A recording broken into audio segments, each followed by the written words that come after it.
Was this one he said we need to take care of, right? Remember it right. What you do first? Yeah, the surveillance system.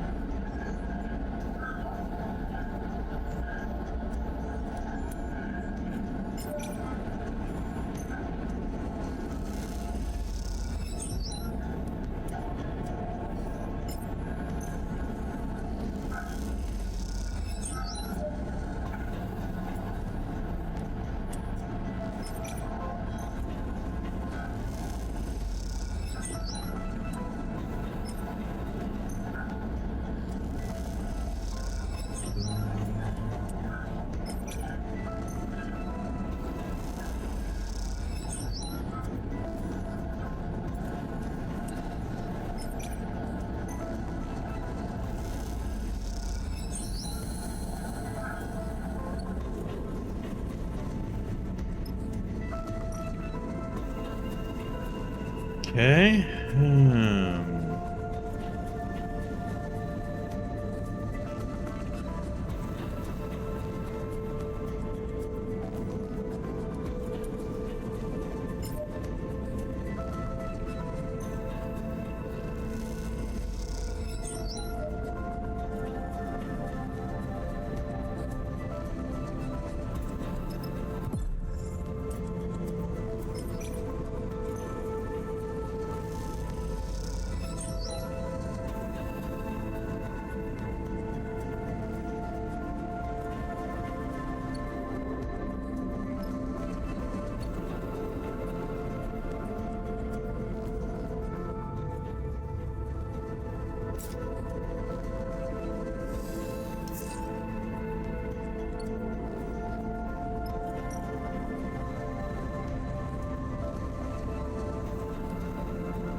Further than stealing the passkey wholesale, it might be safer to hack a person's slaves as the doctor is taking no data for fake Steam passkey.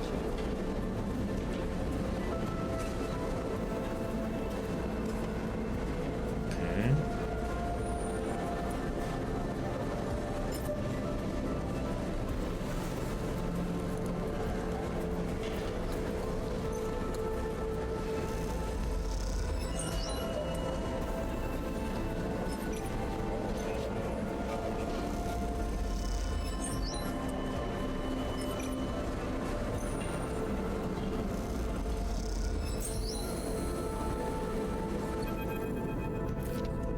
You Docker's rest with an Utsubo passkey in hand, sure to get you inside of one of their safe houses. Now the trick is to find one.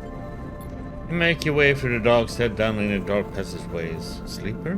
Jimmy's voice cuts through the hiss of the air cycles. Marco's gone. You stopped in the dark side passageway. You were drifting down a quiet connection between two thoroughfares. Glanced around at the lost bundles of wires and stained metal plates. It seemed like a safe place to talk. He has left. He looks nervously down at her feet. He said he had something he wanted to do and left. That was it. Paused for a moment, unsure how to react. What's going on? Uni rubs her hands together. I don't know, Sleeper. I don't really know, Marco. I thought you and Seraphine. He trails off. This isn't good, is it? You take a moment. No need to panic. Marco brought you here. We'll get you out. You look down the corridor towards a busier, wider passage where people drift by. He needed to deal with something, then, well, he needed to deal with something. It doesn't mean anything, but you sure as hell wish he had given you a warning. Surveilled and now short-handed. This job is going from bad to worse. Okay, so what can we do? There's nothing more to do here.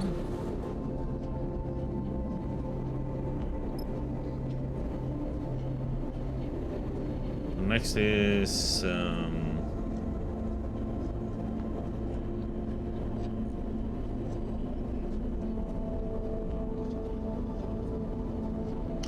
This one then. The rice, huh?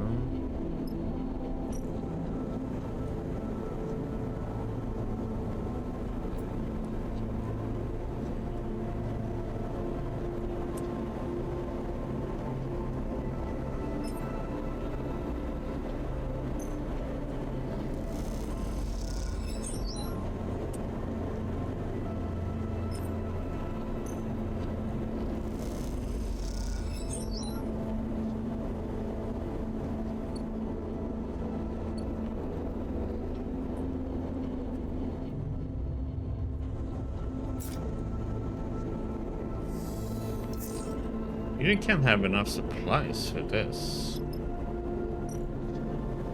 Feels like something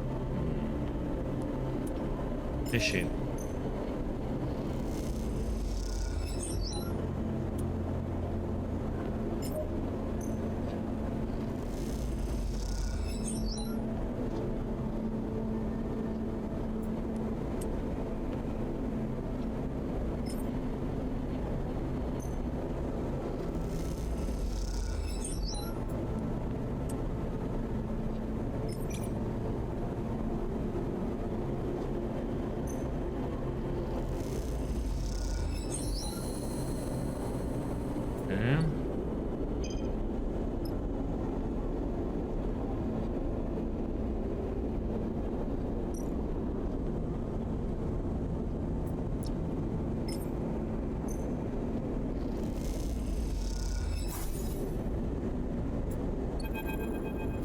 The unmarked door slides open as you use the cipher. Beyond it, a dark tunnel descends, its roof a mess of bundled tubes and wires.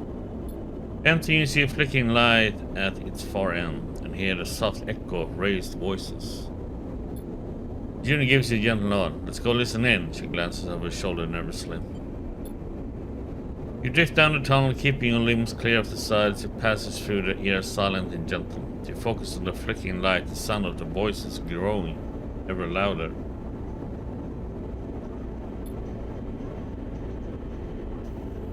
As you descend through the tunnel, you notice a small dark doorway leading off before the tunnel reaches the bottom. You slow yourself gently, fingertips grazing the metal walls on either side. Glancing through, you see the doorway leads out onto a framework balcony high on the wall of some dark room. You glance down to the bottom of the tunnel and hear the voices rising in volume. Sleepy, Junie hisses from behind you. The balcony. You come out onto the balcony overlooking a dark, cavernous room, lit in patches, with a bright area at the far end. It is filled with people, with Tsubu enforcers and members all facing forward, their floating bodies silhouetted by the pool of bright light ahead. And in that bright pool, two figures are arguing. Come to the edge of the balcony, a feeling of safety granted to you by both your elevation and the cover of darkness.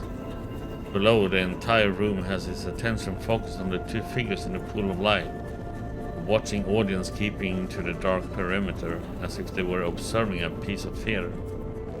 Feel Junie arrive beside you, her attention like yours on the scene below. Oren. These are my territories, you need to withdraw. One figure, their features hard to define in the pool of light, gestures at the other. There's no discussion to be had. The other figure laughs. You're pathetic, Oren. The Watchgate is a joke, like you. He turns to the crowd and you see dark hair, dark eyes, and a smile like a slit. Dashy, huh? The dark-haired figure addresses the gathered crowd. Oren makes nothing from the Watchgate, all that freight, and he lets it slip by while he soaks up bribes. Jeering echoes around the crowd. He's stealing from you all. Daishi, you piece of shit, Oren spits, a glinting orb sipping past the other man. You have no respect. A few of the crowd enter the light, gathering behind one figure or the other. Feeling more than an enforcer and already dictating terms. If you had any idea about what's happening in the passages, you would know we've been facing sabotage and resistance across the Watchgate. Oren shakes his head. Tsubu's control is under question. Sabotage and resistance. You quietly log the remark in your mind. Those are the people you have to find. Daichi smirks in response. I still know how it is in the passages, but you are getting soft, Orin. He glances around. You can't deal with some angry shop owners. He makes a show of his mocking laugh. This is remarked, but they are organized, and I am close to rooting out their meeting places. Orin folds his arms. You wouldn't know where to start looking. Say so, old man. In the end, it's only a matter of time before someone ambitious notices how weak you have become. Daichi draws a finger across his throat with a grin. The room erupts in shouts. Both sides call out insults, while others from the crowd hear their own problems, some drifting into the light to heckle Daichi and Orin directly. Silence! A voice cuts through the room, raised above all others. The noise drops. You lean forward to get a better view. A woman holds her muscled arms in the air, a wide, strong posture of control, not surrender. Both of you. She shakes her head, her long braids snaking through the air as she does. Enough, this is not how we do things. The chaos is replaced by disgruntled muttering, no one voice willing to rise above the murmur. Daichi floats to one side, arms coolly folded, while Orin fumes opposite him, his hands in tight fists. So this is how the Starward Ward conducts its business. He shoots at hard looks around the room. Animals fighting over scraps. Ankita, Orin eyes Daichi as he speaks. Daichi is the one disrespecting the leadership and the trust they have placed in. Said enough. Your weakness does not impress me, Orin. She turns to Daichi. Neither does your petulance, Daichi. What who you calling weak, Ankita? Orin narrows his eyes. You may be Lane's favorite, but I have something that will change all that. He looks out over the heads of the crowd. Bring him. A figure is dragged into the circle of light, their head low, a greasy tangle of dark hair drifting over the face. They lift a hand and slick it back over their eyes. Marco, Junie hisses from beside Reyes. Marco's pale face catches the light, gleaming with sweat. This one here has a very interesting story to share with us all. Orin gestures to the gathered crowd. Sure you're all aware of the bounty Lane has put on the head of a very valuable escaped sleeper and their accomplices. Well, Marco here tells me, he smiles Marco, whose eyes are fixed forward, squinting into that the same sleeper is, right now, on a freighter moored in the Washgate docks. A ripple runs through the gathered crowd, a reflection of the value of this information. You wonder how much crime is in your and Seraphine's heads. Look into Marco's eyes, attempting to see any indication of what this might be. A desperate bid to save himself, or a betrayal of everything you agreed upon. His set stare reveals nothing. Now Lane himself will be returning in 3 cycles, and you can imagine how pleased he will be when I present the sleeper to him. Ankita stares at Orin. You had no business keeping this from me. She folds her arms. I will be the one to bring the sleeper in. Not so fast, Ankita. Orin turns to the gathered crowd. The first of you to bring me the sleeper will be given a share of Washgate. He shoots a look across the circle of light. That includes you, Daichi. The crowd erupts into shouts and movement. The assembled Utsubo members suddenly up and moving towards the door. The doors. You push yourself into the corner of the balcony, tucking yourself into the shadows as you hear the tunnel filling with voices. There are shouts and scuffles, and you fear that at any moment you will be discovered, but as time passes, the noise subsides. You only open your eyes when the sound disappears altogether. The Utsubo members on their way to your freighter. The freighter that is supposed to take you off Darkside. You feel the panic rising. You are trapped here once more. Sleeper, we need to get out of here, Junie whispers at his side. It's too dangerous. You ascend through the tunnel, silent and slow. Your eyes are on the entrance, hoping that no Utsubo member returns or enters. Then you back out in the main passageway, blinking in the light of the fluorescent panels and gliding away from the entrance, lost in a daze. Somewhere in the rise, you eventually stopped, unsure where you might be going, but needing to get away from what you just witnessed. You can't go back to the freighter, that much is clear. This means no supplies, no place to sleep. Then there's Marco. Was this always part of his plan, or is this just him in survival mode? Your mind fills with questions and worries, the path ahead unclear. Marco, did he really give us up? Junie hovers in the passageway, her face a mask of concern. I don't understand, Sleeper. We don't know yet. Ginny nods, but you hear the desperation in your own voice. Is that really true? You saw him and Ankita. What more do you need? Your mind races with questions. Can you really leave this place without Marco? How could Seraphine react? If he actually has been caught by Utsubo, can you forgive me for giving in to the pressure? You are struggling to be angry at him, perhaps because you have been where he is now, under Utsubo's control. What would you have done to escape? Who would you have given up? Tapping off the keys in Junior's terminal interrupts your train of thought. You look at her springing into action. Her pragmatism is a strength, but she doesn't understand people and what drives them. To her, Marco is a mystery, but to you, his betrayal is all too familiar. You will have to decide how to react. Junior notices you watching her. We need to find an empty unit here, up in the rise. We have to stay as far away from the dogs as we can. Junior looks up and meets your eye. You. We need time to think. Come up with a plan. She looks back down at her screen. We always do. Something chirps on her deck. Okay, I have an entry code for a unit just up here. She slides the deck away. Wait here. We'll be back. You take a moment trying to find a focus. Maybe if you could find those resisting Itsubo, they could help you. So you wonder if they ever existed at all, given that Marco was the one who reported their existence to you and Seraphine. Was this whole thing a ploy to collect the bounty to bring you to Darkside? You search out Marco, perhaps he can answer you, for better or worse. Then you recall Oren's words, sabotage and resistance. If that was an honest plea, then there is some truth in what Marco said. Tsubu is being resisted. Try to gather yourself. You have to bounce back to come up fighting, otherwise this place will drown you in its darkness. Okay.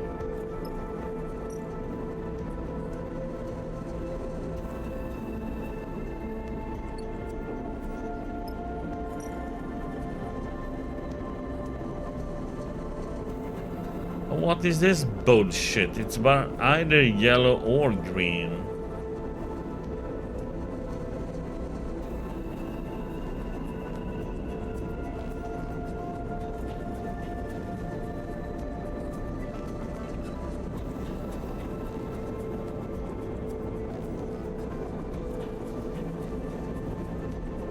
Oh, what a bullshit.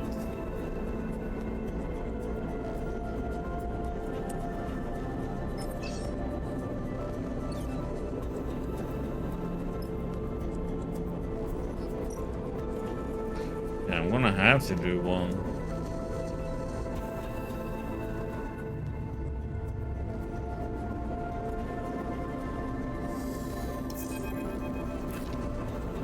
Waking the call of abandoned unit in unsettling quiet. The air cycles wind, the heat diffuses harm, but nothing around you breathes. You're alone. Slowly raise yourself and clip the straps from the bunk and allow yourself to drift up into the air. Silence. Then in that silence you hear something, a scrape or scuff. It draws your eyes to the unit's doorway where a shape is settled in the dark. No, you couldn't have gone far. Nikita shifts to fill the doorway.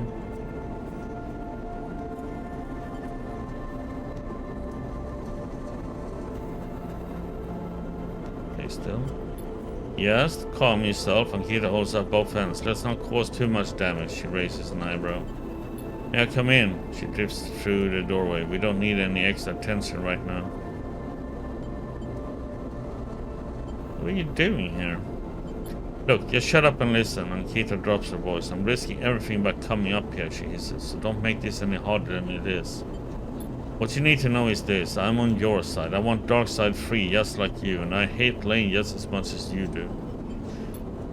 Ankita sighs. I just have different methods, that's all. She raises an eyebrow. You might say better methods, given how well your visit has gone. Why should I trust you? I'm the only person who can get you off Darkside, so you better listen closely. Ankita hisses. It's taken me more cycles than you would believe to get this deep into Utsubo, and I'm not about to give it up for one escapee. But then Lane doesn't usually run all across the belt chasing a lone escapee. Even a sleeper. Ankita drifts a little closer, overshadowing you. So you need to tell me now, what does Lane want with you? Why is it so important to him?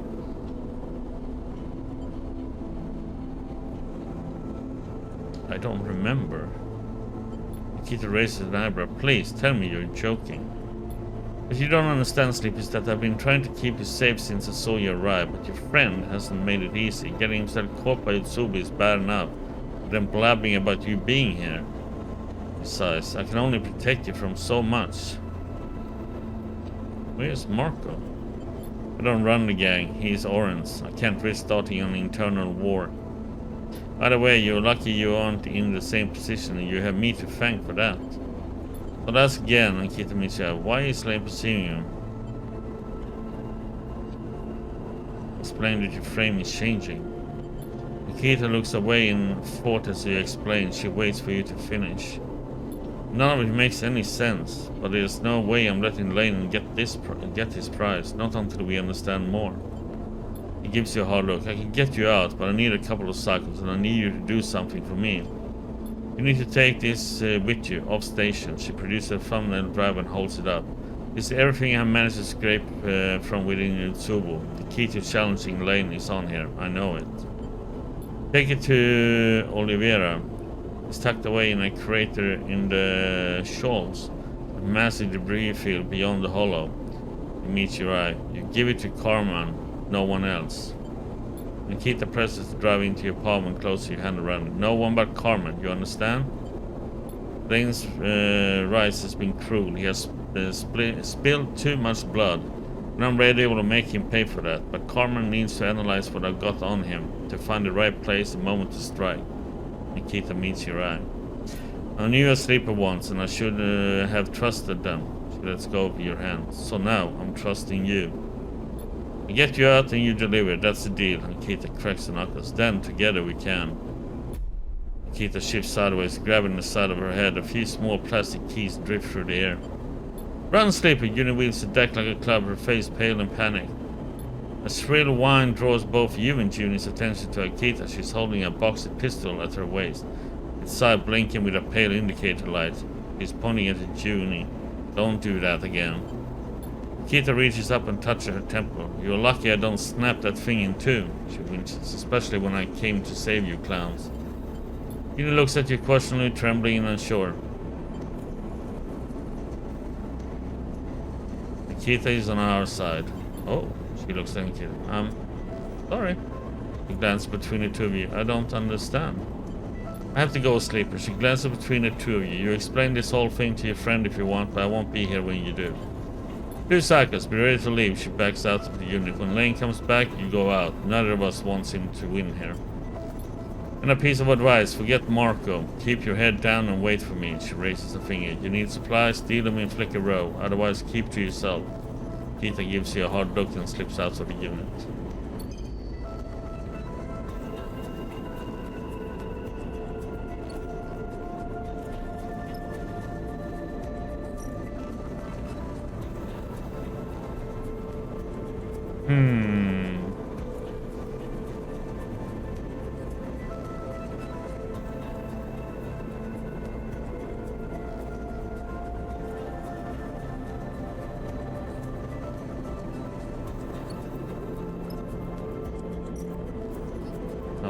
God, I can't really get this one, that's a problem. But we should try and get him marked though.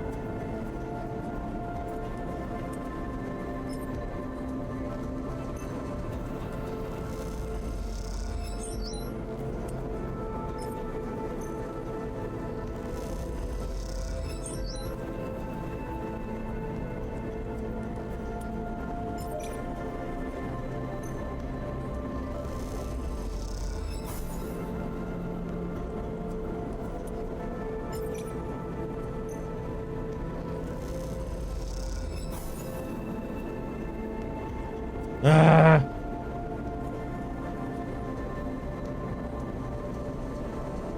It will only be a free, but that's free again.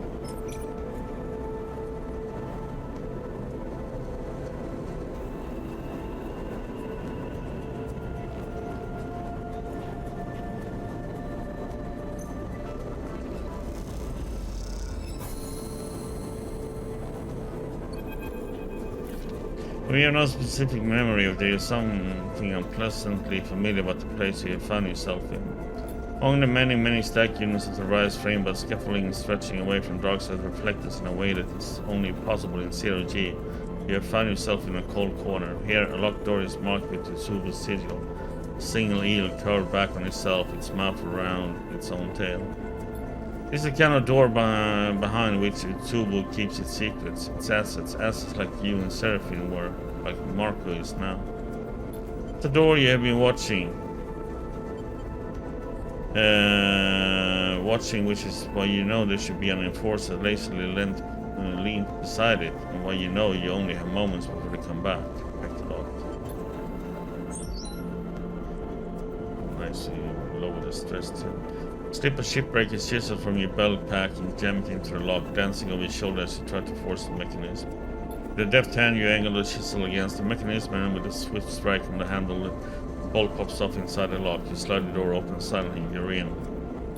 Dim corridor stretches out ahead of you, lined with doors on either side. The memory hits you almost immediately. Long cycles between jobs in a cell like this, waiting Lane's arrival, kept safe, a lie that you believed when you were first brought to a place like this. Most of the cells are dark, empty, but a warm glow spills from around one of the doors. You quickly approach and look in. Marco is tucked into an inset berth, a padded niche like those in any unit. His back is turned to the small window in the door.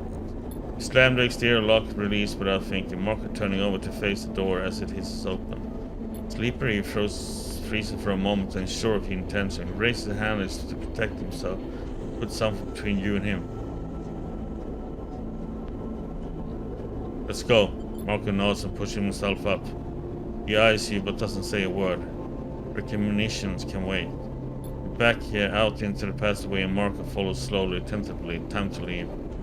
Lucky me! Daichi floats into the corridor, a knife glinting in his hand. I came to squeeze a little more information from Oran's prize here. He points the long knife at Marco, but it looks like he has got everything I need.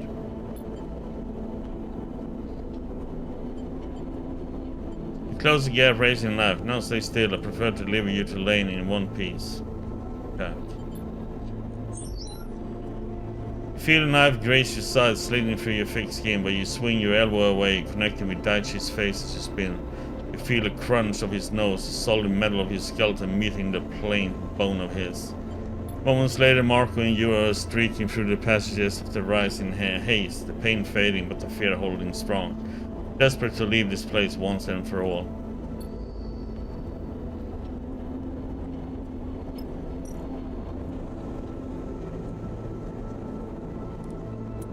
What does that do?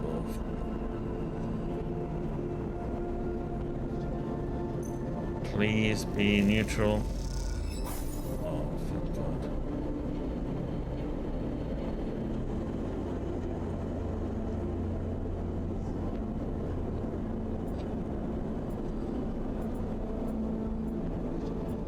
Before I got...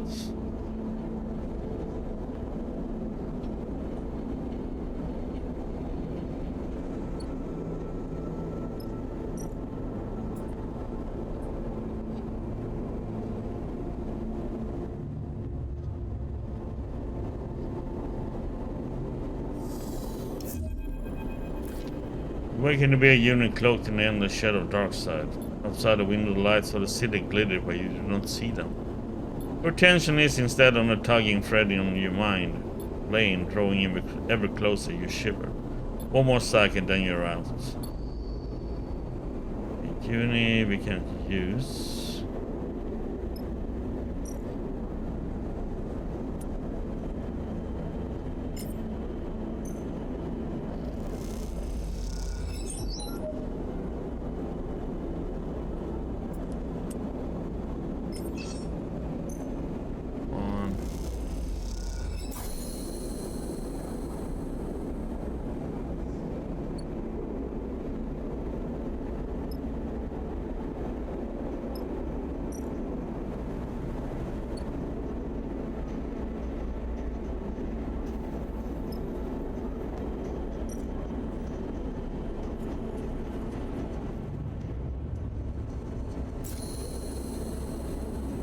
Made a few drops and recon without getting caught.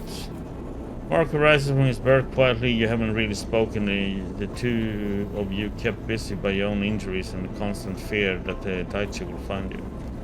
But so far he hasn't, and if Ankita is to be trusted, this is your final cycle on dark side. Wait in silence, no one eager to speak. A deep fatigue has set in, and in this moment all anyone can do is wait for this discussion to be over. He's here, Marco nods at the doorway, where a silhouetted figure waits. Nikita looks at Marco and then at you, a raised eyebrow, the only acknowledgement that you went against her advice. Danny is back on dark side. We have to go now. Nikita looks tired, angry. We won't have another chance. Hey, Data. Come with me, quickly, quietly. She turns and pushes out into the corridor. Uni turns to you and nods. You first, sleeper. Nikita leads you across dark side, not stopping to look back. The lights and passages flash by, but you barely notice them. All eyes are fixed ahead on the way out. Some distant part of the station, Ankita stops at the docking bridge. A small freighter visible through the viewing windows. She slaps the door release and it slides open. She grabs your shoulder, looking into your eyes. Lane's focus will be on dark side now. He needs to stop the infighting to shore up Utsubo. If you get out now, he won't follow. Remember, Ankita hasted instructions to you. Get that drive to Oliveira. Give it to Carmen, no one else, no matter what they say. Just nod. Nikita returns, you nod, and then she is gone, disappearing into the endless, winding passages of dark side. You drift gingerly down the docking tunnel, which leads into the cold and sparse cargo bay of the ship. Once you're inside, there's a hiss, and the door scissors shut. For a moment, you panic, seeing no exit, no other doors, just a metal-walled bay. Is this a trap?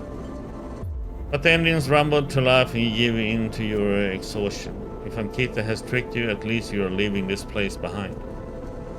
Then you feel it, cold fingers reaching into your mind. You're so close, Lane's voice in your ear. You're here. Rustling and shifting, I can't quite place you, can't quite put my finger on you, sleeper. But I know you are there. What are you doing here? Hoping to confront me, perhaps? Or something else? I hiss. I'm right here, you coward. Come and find me. I'll admit, I'm not quite ready for you, sleeper. A flicker and a spasm, but so soon this will be all over. Tone begins, real and inescapable. Let me show you. The tone rises. Lane is in the bay of the freighter, pool of constant exhalation and comforting pressure against his chest. Lane looks around the bay, taking it in slowly, inhales the stale air deeply. Lane feels power, feels pride, the sense of control over another excites him. This is his desire. Lane lifts his right hand and turns it in the air, flexing his fingers in a satisfying wave. Something flickers at the corner of your vision for a moment and you strain to turn Lane's head. It does not turn, but you swear you see a figure there in the bay with you. It opens its mouth as if to speak, as if to scream, and then it's gone. A smile grows on Lane's face, a spreading tightness that he has his own impulse. He raises one hand and uses it to grip the smallest finger of the other. A pause, and then a sudden jerk. Lane snaps the finger back against the joint. His pain is instant, as is yours. It burns your vision away. When the white-hot blindness has faded, you look out on those same metal walls. You hold the same finger in your hand, and as you release it, you see the crooked shape it has been bent into. A shiver runs through you, and you reach back into your own mind to see if any trace, any fragment of Lane remains there. Put your hands on your face and push, as if to push him from your head. The ship continues out on its starward arc, away from Darkseid, away from Lane. But you can't help but feel that some part of him is still there, behind your eyes, concealed beneath the pain of that snapped finger. How's it going, Data, by the way? It takes a long time before you're ready to discuss everything. First, there was the journey to the yard, then disembarking from the freighter, then explaining to the waiting crew why the ship was impounded, something Marco offered 1,000 apologies for.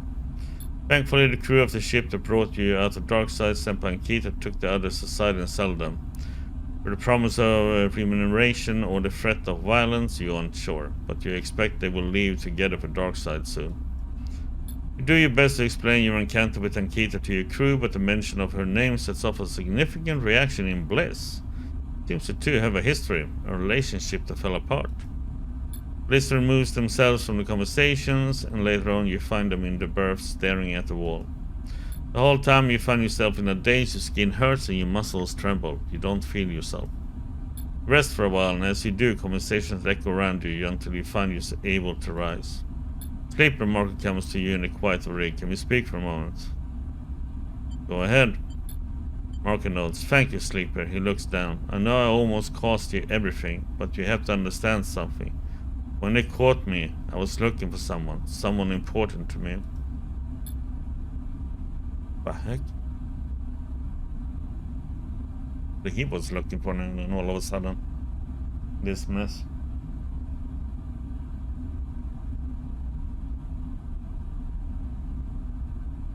That was why I wanted to come with you. I just wanted to get a message to him and to know that he was alright.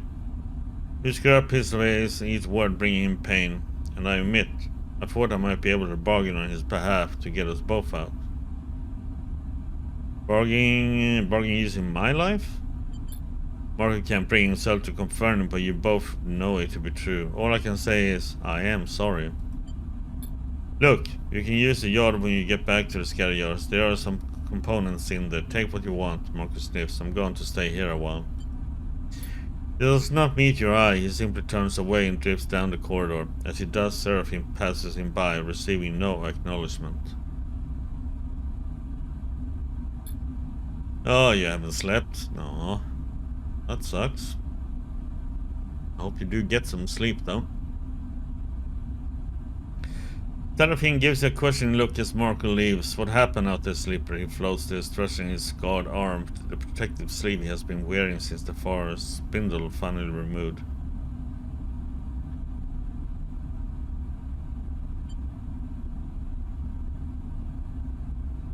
Found the resistance. You explain about the meeting you witnessed, the conflict between Oren and Adachi, and Ankita's intervention. Explaining Ankita takes a little more effort, but you try to remember everything that happened. You explain Ankita's insistence that she was working against Darkseid and how she got you off the station. You explain that Utsubu itself is coming apart with Lane absent and that this will draw his focus away from the two of you.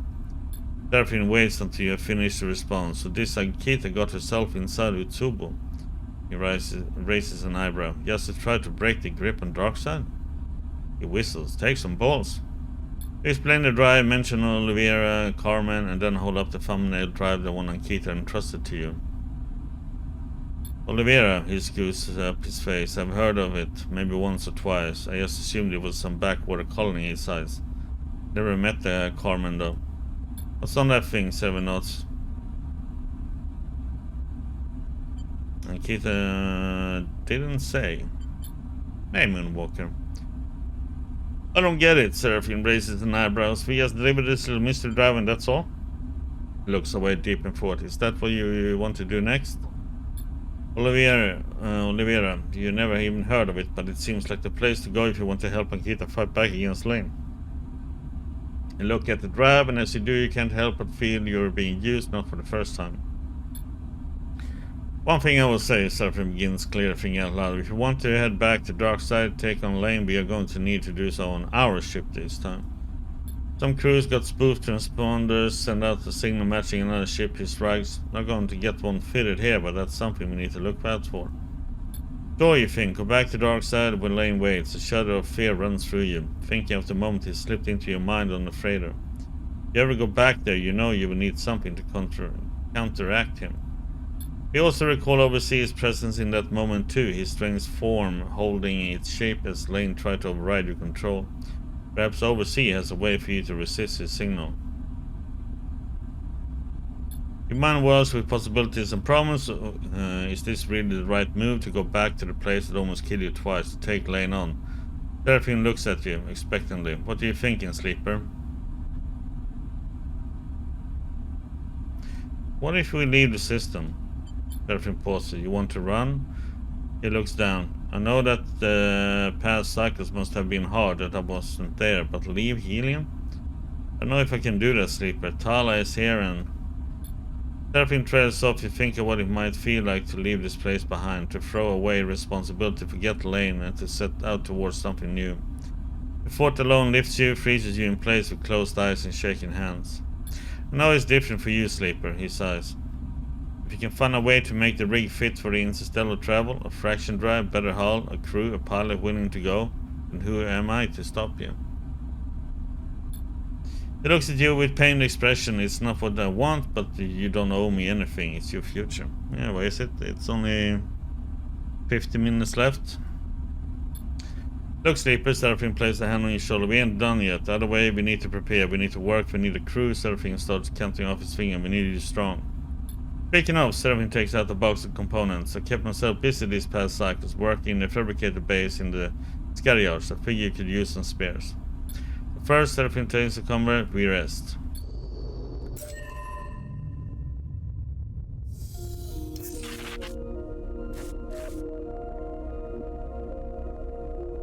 What? So why did my points just piss off?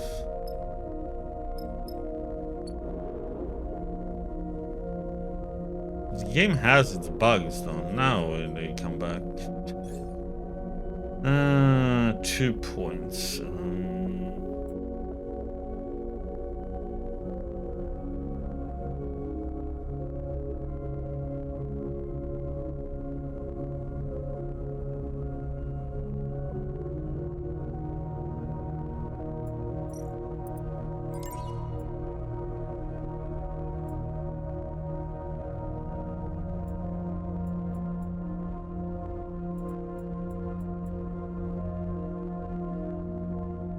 That's kind of shit though that you had to put 2 points again. I thought you could just switch between them.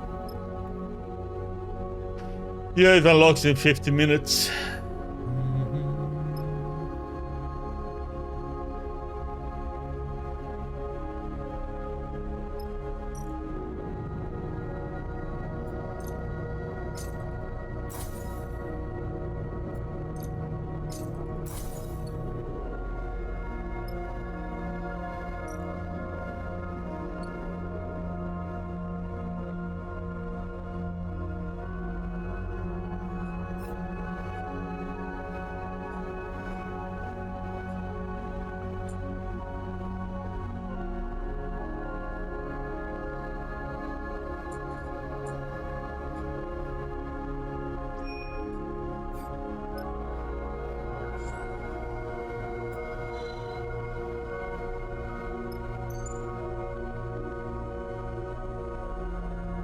This one wanted to go to Forest Spindle.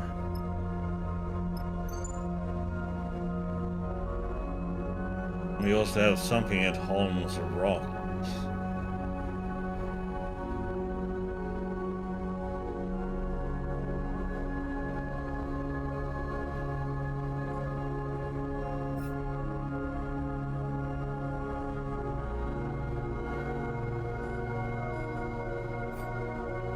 I guess we do this one first then.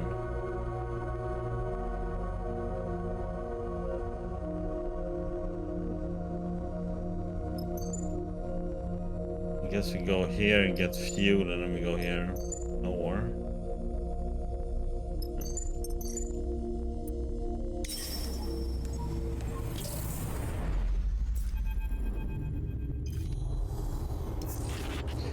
darkness flows around you, you know what comes next. Sleeper, the multiple demon show overseas, assembles itself in front of you. We must intervene on your current course. Intervene in what?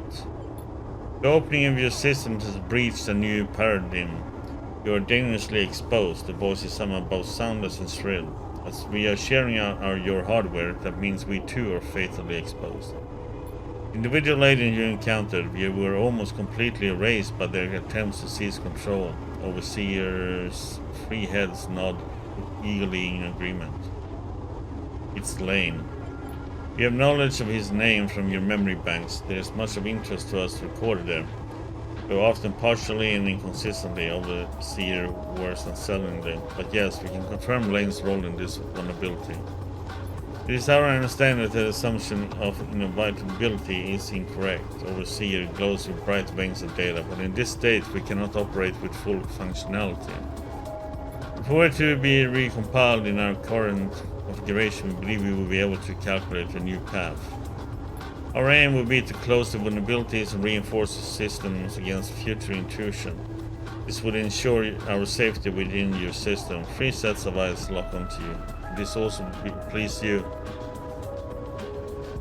How? We don't know. All 3 heads cock at an angle. We are aware we were built with certain capabilities, but we cannot access them until we are recompiled. We are confident to a substantial degree that we will know how to complete the process once recompiled. All 3 heads nod, one to the other. Then recompile.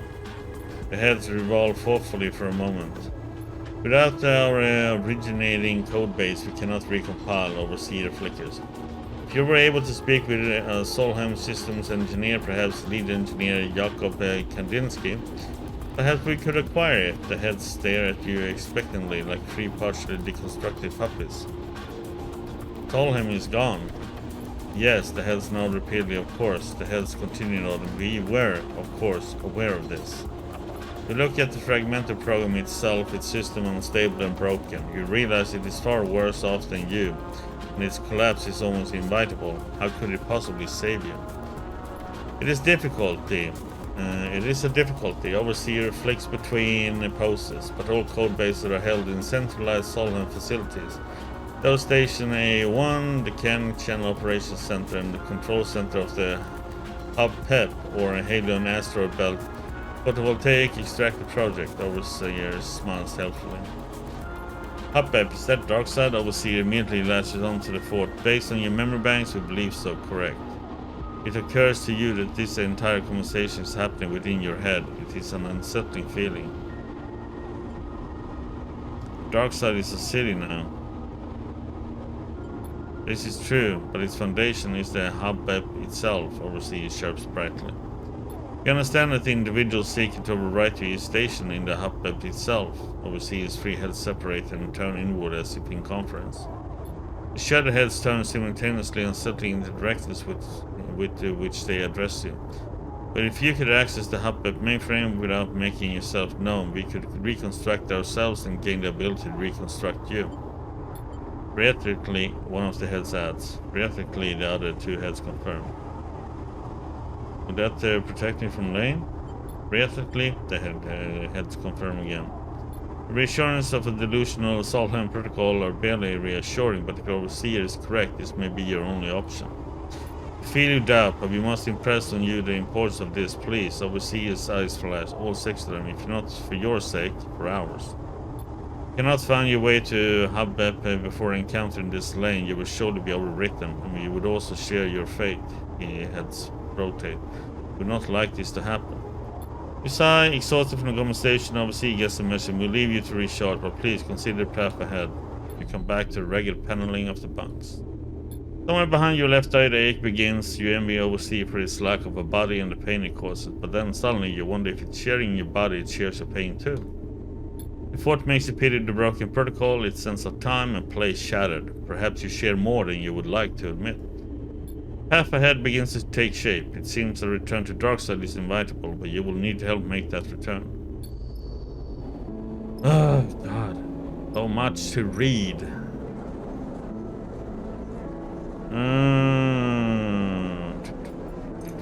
Fuel. Anything else?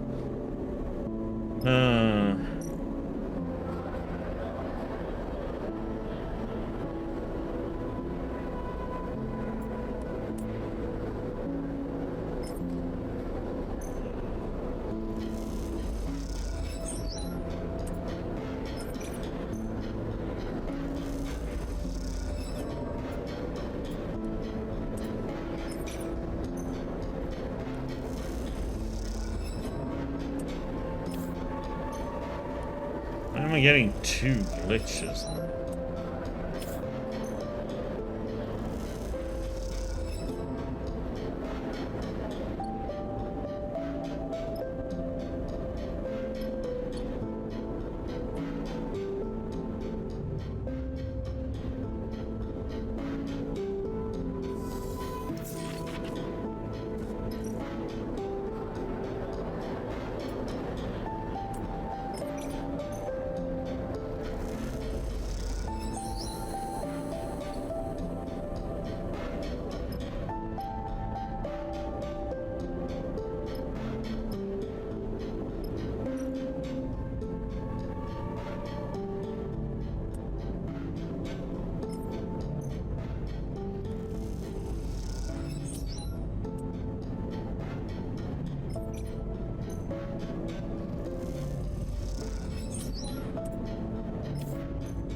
Found Olivier exactly where Ankita said it would be, a ragged colony nestled in a crater, one of the biggest rocks of the Tuals. Seraphine gets no response to his initial broadcast, and so you find yourself in a docking tunnel, the rig at one end, the colony at the other, with no idea what awaits you. You need to get back on that ship and keep flying. You freeze in the dark tunnel, a figure in front of you holding a long gun at their hip. I'm serious. Your eyes adjust to the dark, and as you do, you see a man. No, a boy, carrying a long dark shape in his hand. I don't know how you found us, but you need to leave right now and forget this place.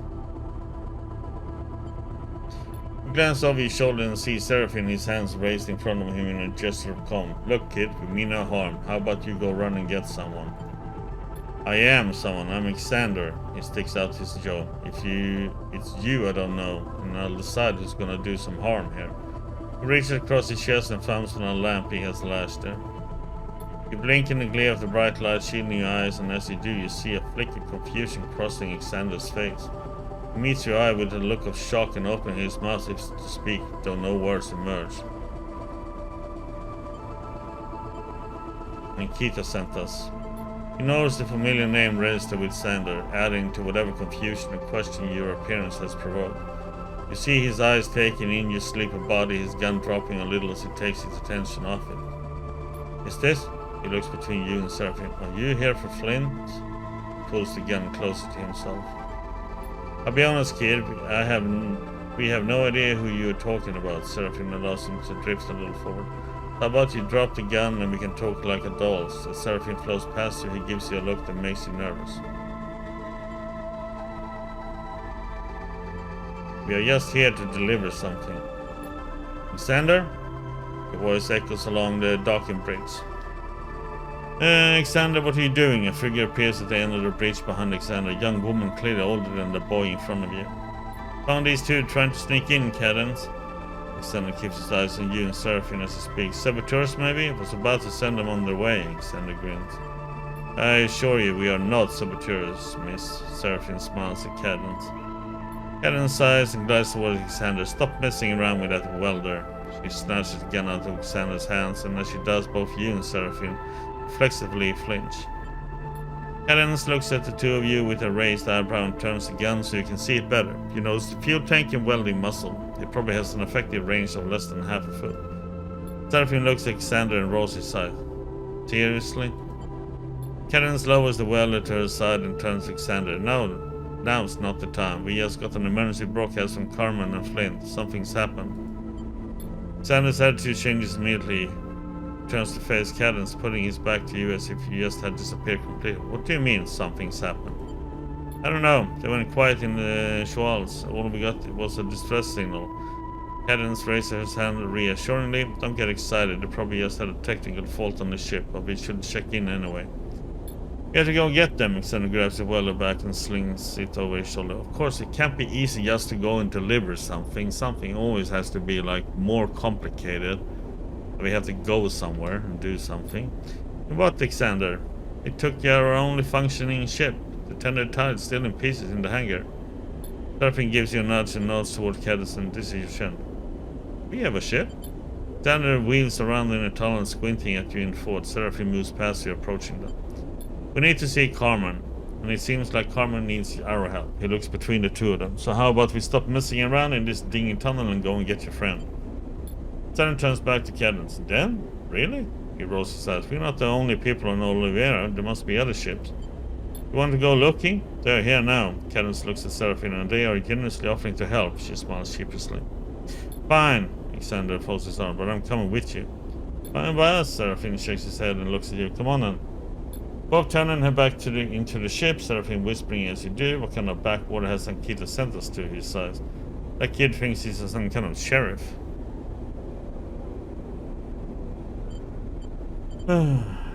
Let's just find Carmen. Seraphine nods. Agreed.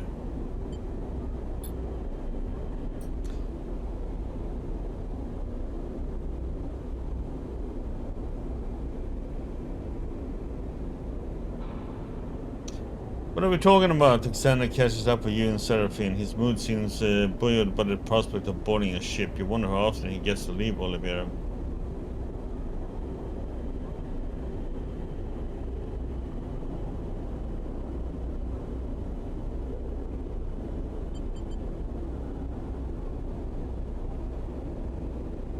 Olivera. Oh, you haven't seen the half of it, Alexander winks. Wait up, you turn back to see Cadence gliding up in tunnel. Shame for mine, I'm coming too. Most streamers have good connection, so it goes pretty quick to download for the gig.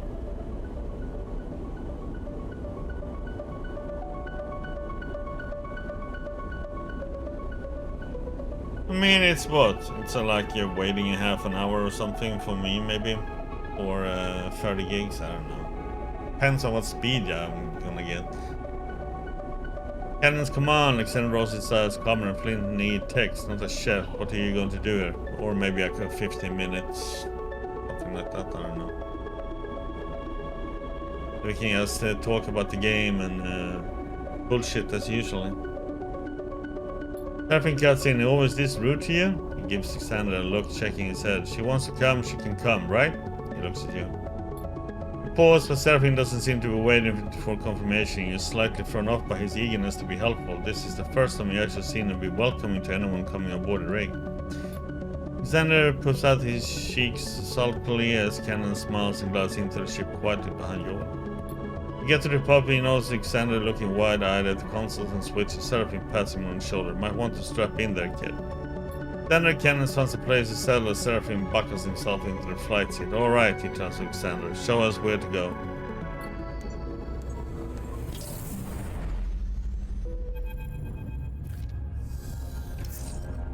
Is a patch available to download yet then, Moonwalker? You head into the shoals and thick debris field that surrounds Oliviera. What's happening in here, Sleeper? Bliss pokes their head into the cockpit as Seraphine brings the ship towards the signal coordinates Sander gave him. You look around the cockpit, Sander is tapping a co-pilot console mounted in front of his seat in a haphazardly way, while Cadence is asking Seraphine about how the rig works. Surprisingly, Seraphine is responding with patience and care. It will help us find Carmen. You say so. Bliss looks over at Seraphine and Cadence. Is Seraphine smiling? They shake their heads. Something is going on. Bliss turns back to you. Cuny is working on the ship's wiring and won't respond to my messages. He's probably in the wall somewhere, hooked up to the main line. I smile a weak smile. I'm here, so how about you tell me where we're doing out in the middle of nowhere? Quiet! Seraphine's voice cuts through the shadow. Is that? He gestures out in the debris field at a sparkling, ragged-looking shape tucked beside a rock. Then rushes the cockpit glass. Carmen. A momentary tense silence grips the room. That's his ship. You and Bliss exchange concerned glances. This isn't good. I'll bring her in. Seraphine's eyes are fixed on the wreck of the crumpled ship now. We don't know anything yet, so everyone calm down. Then he's silent, his face pressed against the glass. Cadence stares out at the wreck, her cheeks pale. No one speaks until the rig is brought to a stop. Alright, now we're going out there and we'll have a poke around. Seraphine looks between Cadence and Sander. We verify the ship and we recover the crew. Seraphine gives you and Bliss a nod and you both push off and glide towards the back of the cockpit. Suddenly Sander pushes off from the window and glides with you out of the cockpit. I'm coming too. You need someone to identify the ship. To identify, he stops and takes a breath. Of course. Sander nods to you, tight-lipped and pale. You head to the airlock to suit up. That's the problem with these games. It's so much text, man, because they need to describe so many things and on and on, and it's like, oh, it's a bit overwhelming.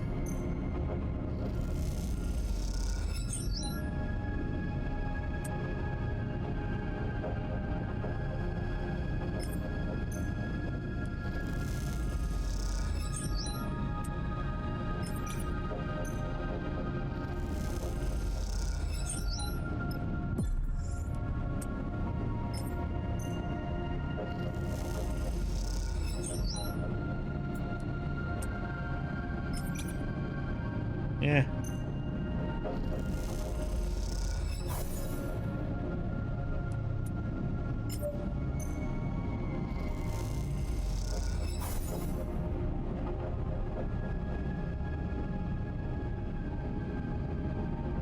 Wait a second. Ain't gonna risk it.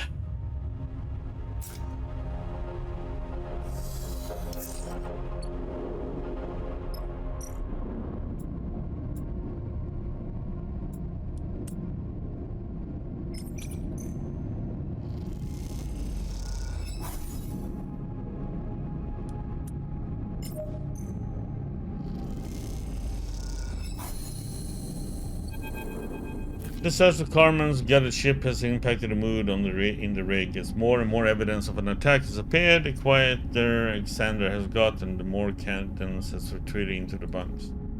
Now with the search complete, you're gathering in the cockpit to discuss what's been found. Come on, Cadence floats by the door, hugging herself against the cold. Tell us already. Alexander is perched on the back of one of the seats, flicking at some hinged container he found in the wreck. Open and closed, open and closed. Explain carefully. Start with summarizing the search, talking around details, picking your language carefully. You describe the damage to the ship, but not the attack. Talk about the occupants of the ship without mentioning what might have happened to them. Seraphine quickly cuts in. What Sleeper is saying, he gives you a look. He said the ship was hit with weapons fire badly. Then the drive was fired up and they attempted to flee. The drive burnt out and the ship, after hitting multiple rocks and the bits of debris, came to a halt there. Takes a breath. We have found no bodies.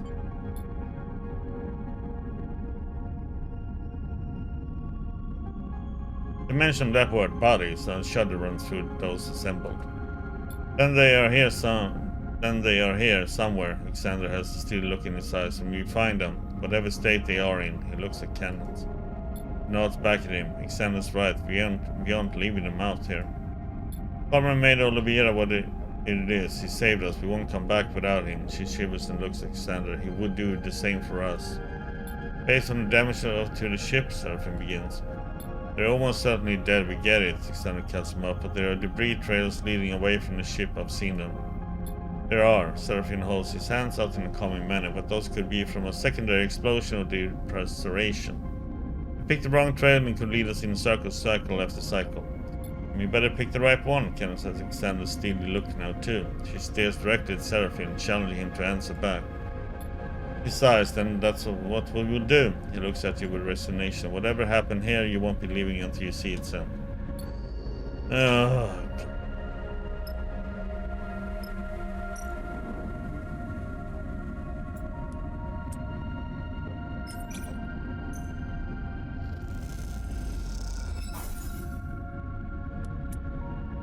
Ooh, danger.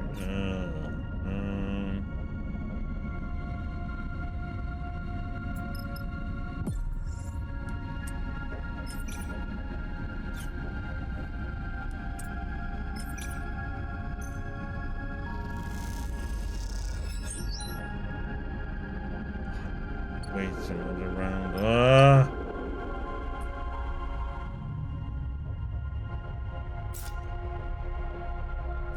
So random also that you get good dices, you know? It's like, okay. Get shit, and then it's like in here I can't roll with certain things. And...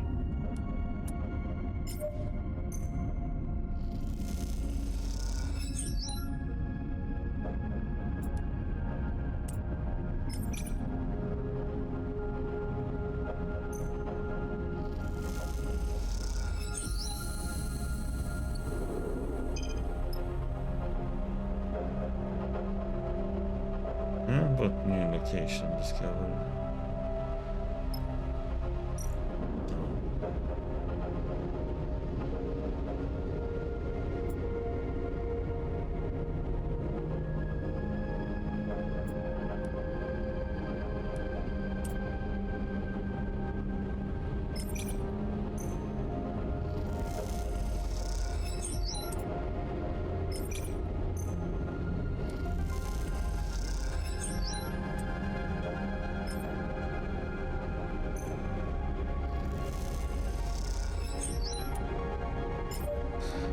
Why are they giving me bliss when she's barely been able to be used in this also weird choice of the game?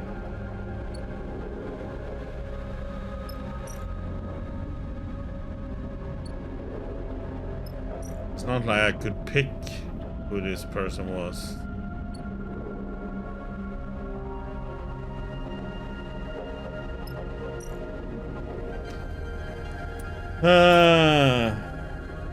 Nice, okay, well, let's see.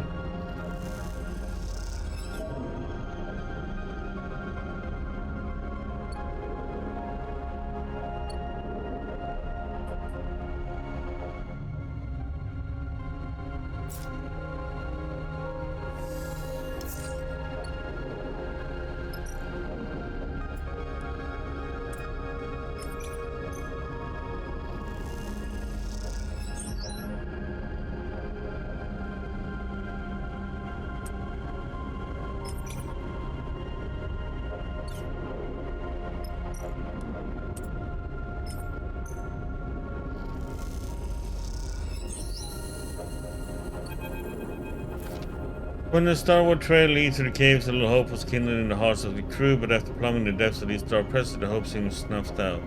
Sander has struggled on in silence, only speaking to update cadence on the lack of news via the cockpit comlinks.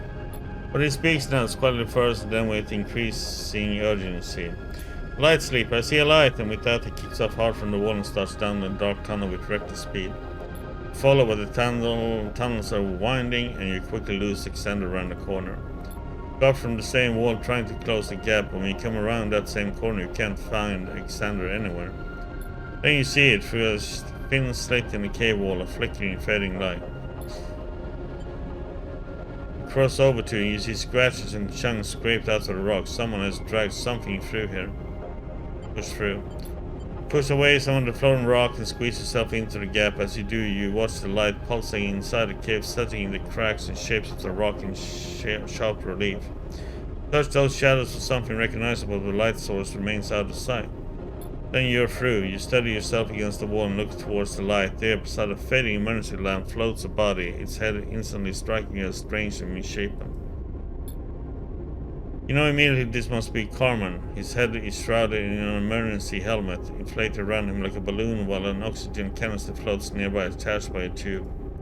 His eyes are closed, his body still. You try to settle your gaze on his chest to see the telltale rise and fall. Then the light catches something else, something broken and skeletal nearby, a face with bright eyes watching you. Sleeper, another sleeper. They watch you with their lit irises, once just like yours. Their torn face reveals no emotion. They pose crouched, poised even, like a spring ready to strike. You're both frozen, unsure, afraid. Nothing moves. Your eyes trace the damage to the suit, to the body. They look broken, worn down, and you wonder if this is how you look to others, if they flinch when they see you as you feel the need to now. Carmen! Alexander's panic voice cuts through the silence. He rushes forward to the floating body. As he does, the other sleeper pulls away from the wall like a statue coming to life. For a moment you go to intervene to save Alexander from this skeletal figure, but the sleeper forces Alexander to embrace him, and Alexander returns the hug. He floats stunned, watching Alexander begins to carry Carmen's body from the cave with Flint, the sleeper, guiding him. Carmen is stable. Cadence comes out from the room, but it has become a makeshift med bay. She looks between you and Seraphine. Thanks to you. Glad to hear it. And Flint? Cadence pauses, choosing her answer carefully. Flint is in there with Carmen. They seem to be functional. She looks away, if that's what you mean.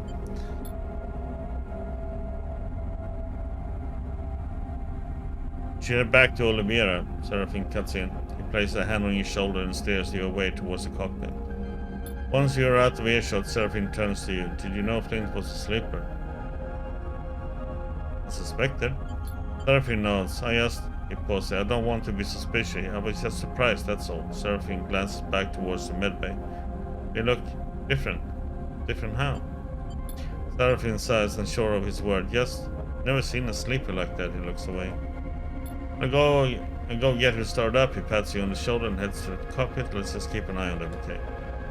He's floating in the corridor, unsure what to think. Flint is in the first sleeper you have met since you escaped the program. At this point, these memories are little more than fragments or fictions. As the rumble of the drive runs through the ship, you can't help but feel a little concerned for what this might mean.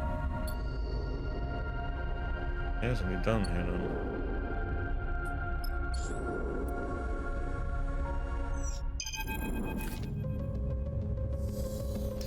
You're left alone with Alexander and Seraphine in the docks while Carmen is carefully carried from the rig by Flint, guided away onto one of Oliveira's many tunnels and passages. Yeah, I believe you, Alexander shrugs his shoulders. Seraphine raises an eyebrow. Believe us? How? But you aren't saboteurs, he shoots you a sheepish grin. Although, you never know. I appreciate that. No problem, he nods to you with the kind of seriousness that only children possess. Tell me, kid, Seraphine folds his hand. Why are you so protective of this place? I mean, no offense, but who would want to sabotage a tin pot colony in the middle of the shoals? Then he bristles at the comment, but controls his anger. You don't get it. Oliveira is a refugee. What do you think we're hiding all the way out here? Glance at you, then back at Seraphine. I would have thought you would understand what's at stake here. You've seen Flint. Seraphine pauses, unsure how to respond. He looks embarrassed into silence. Look, Alexander says, playing the peacemaker. You brought Carmen back to us. Everyone in Oliveira will thank you for that. How about you stick around for a bit, get a feel for the place? You need resupply, we can help. We haven't got much, but if you chip in, you get your share. He bows his head a little. We are more welcoming than we appear.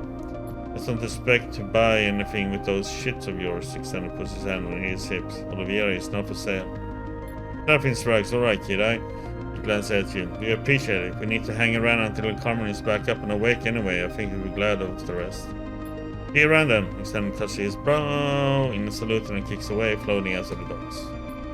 Serafin turns to you a little. Surely doesn't sound so bad. I agree. Serafin smiles. Alright then. She stretched. I'm going to head into town and see what's happening. He winks and glides away into Oliveira proper. You're left floating in the docks and sure what comes next. It doesn't seem like Lane is going to find you out here, so maybe this is the perfect time to take a breather. At least until you can bring Ankita's drive to Carmen. You turn a little thumbnail drive over in your pocket. Time to see what Oliveira has to offer. And this is why I will never play a game like this on stream, though. It is just way too much reading.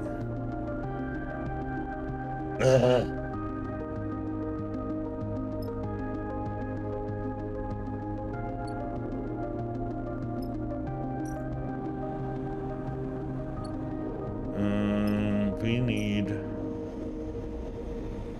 spice.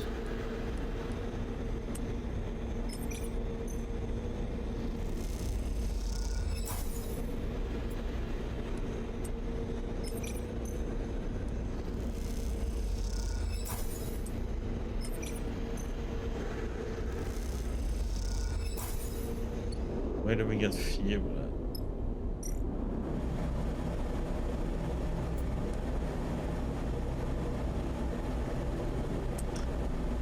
Readers, yeah, but will they read this text? It all comes to if they can read the text that's on this game.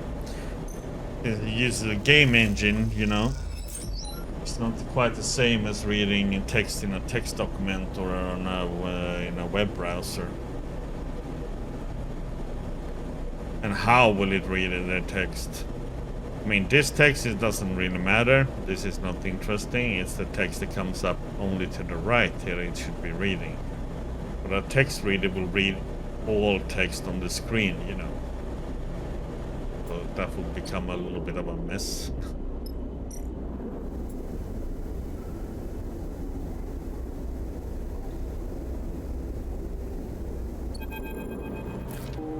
You leave the rig, you find a figure waiting for you in the docking tunnel. You think of Alexander's hostile greeting when you first arrived. Is that him again?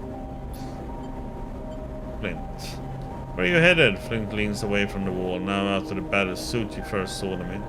Damage to the frame is concealed beneath their overalls, but you're still aware of it, just beneath the surface.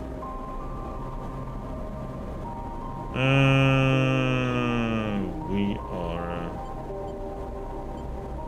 kind of done with all of them. Yeah, we can get some scrap sorting. Same, Flint nods in the direction of the colony. I join you. You float together through the docks in silence. Flint makes you nervous, and their insistence on intercepting you this cycle hasn't exactly calmed that sensation. Breaking the silence eventually becomes unavoidable. How did you end up here? Flint stares ahead, continuing the glide. Same as everyone else on Oliveira. Carmen found me. The mention of Carmen's name recalls the image of him floating unconscious in the light of your work lamps in those deep and winding caves. You suppress the shudder. Flint gives you a sideways look, their mask-like face betraying no motion. It's good you found us, the pause as you both move through a doorway. Could have been sooner, they blinked, but better than nothing. Yeah, I think it would be too messy. We'll read like everything on the screen, like contact Carmen, wait for Carmen to recover, push map, glitch rig.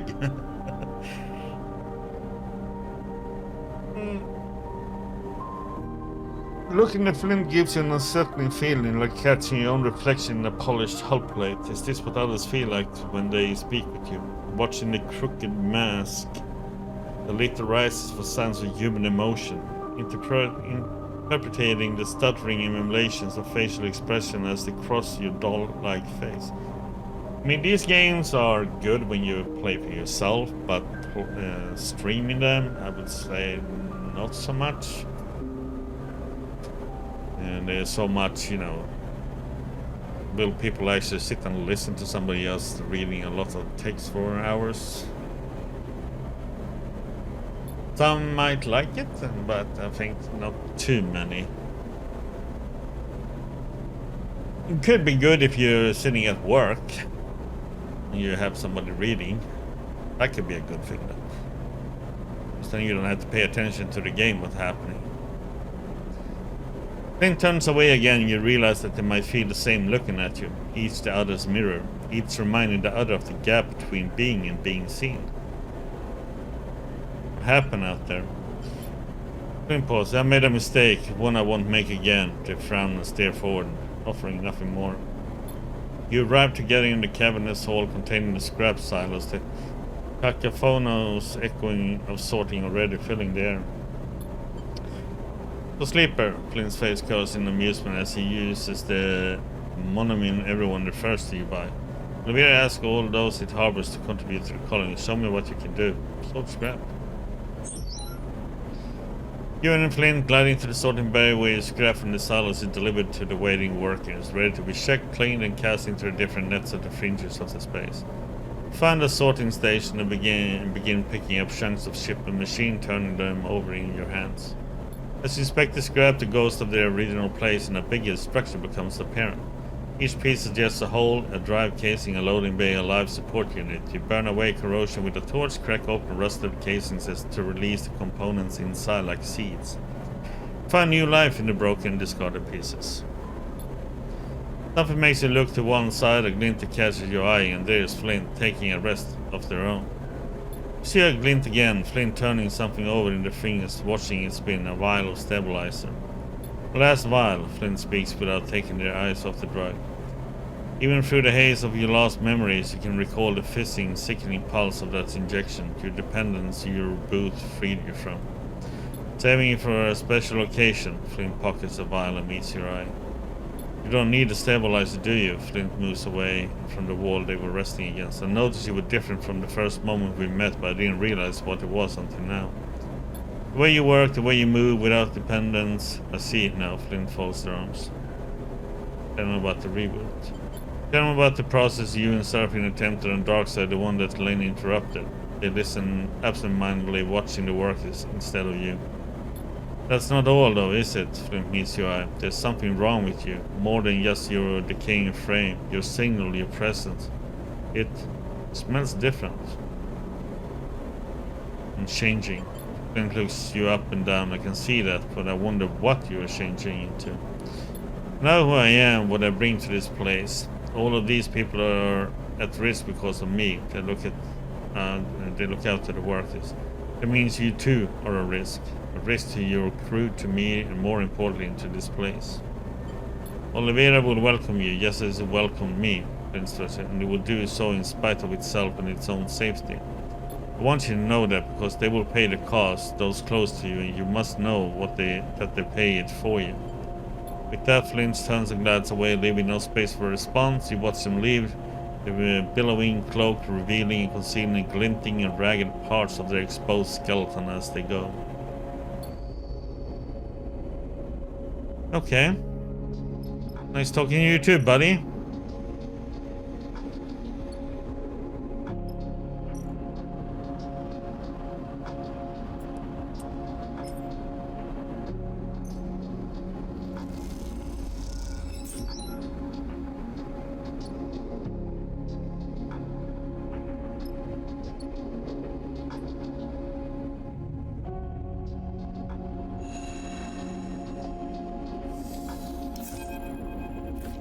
Sudden raised voice echoes through the tunnel. Following them, you find yourself at the entrance of the clinic where Flint and Alexander are locked in a bitter argument. I won't take you out there, Flint, Alexander is pleading with the sleeper. Look what happened to Carmen, they will kill you. What happened to Carmen, exactly why I have to go, they will find me here, and when that happens, the whole colony can hear you too. Seraphine comes out of the clinic with cadence. Trying to wake up Carmen? You see Seraphine clock you standing in the passageway, your eyes meet and Seraphine looks away. Neither of you have seen each other since you brought Carmen back to Oliveira. Trying to make sure what happened to Carmen doesn't happen to anyone else, Flint folds on him. The reason he's like he is, that means it's on me to fix it. What are you talking about? Catch Flint off guard. They hadn't seen you waiting in the passageway. S and ARP came for me. That's what happened out in the debris field. They looked down. You know what that means. S and ARP, the company created you, the company you escaped. The idea of them bearing down this place set your nerves on edge. You long since slipped the grasp, lane disabled your track in exchange for unwavering service, a gift that became a trap. But Flint is still on the run, and if S and ARP attacked Carmen's ship, they can't be far away. You look at Flint and see the fear in their eyes. Your tracker is still active. Oliveira is shrouded. Flint looks towards the center of the colony. Carmen managed to get the hold of a signal shroud and set it up here. You wanted to keep everyone safe. There's no way S&Up can track me here. Am I missing something? Seraphine interrupts. If they can't find you here, what's the problem? Not just about the tracker. That hunter found me in the debris field. They know I escaped. It's only a matter of time before their search brings them here.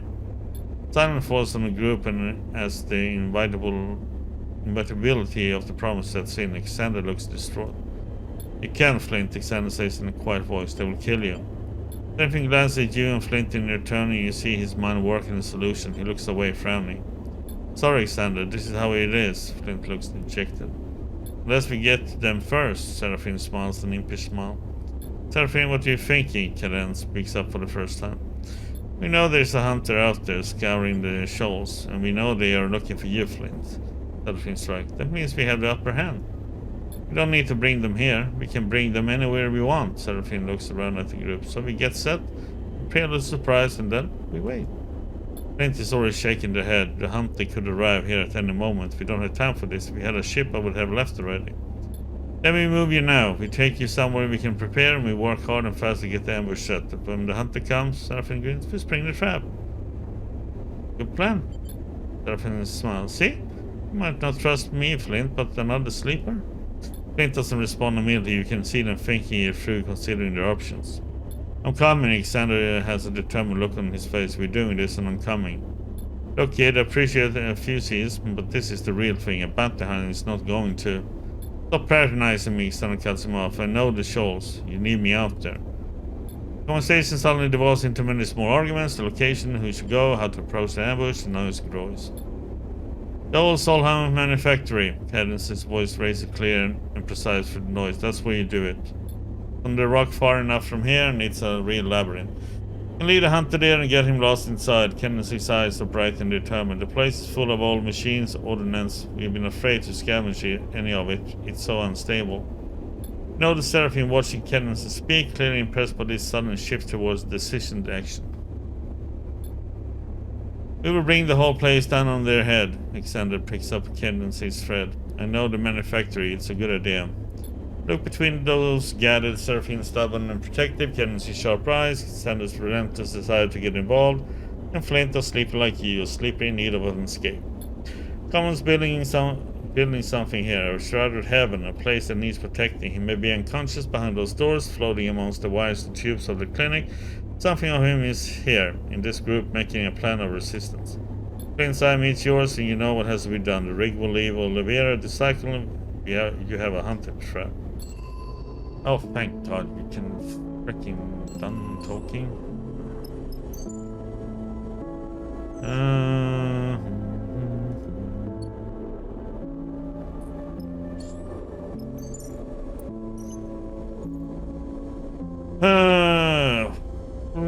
Well, we have that one.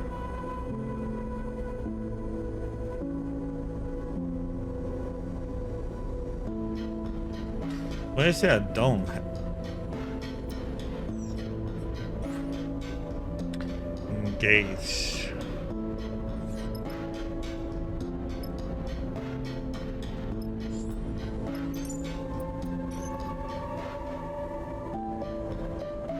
So we should bring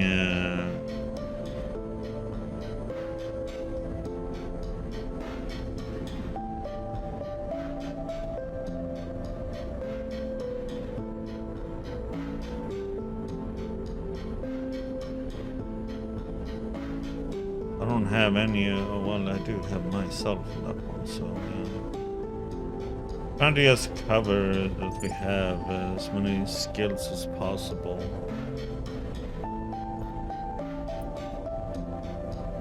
Then we bring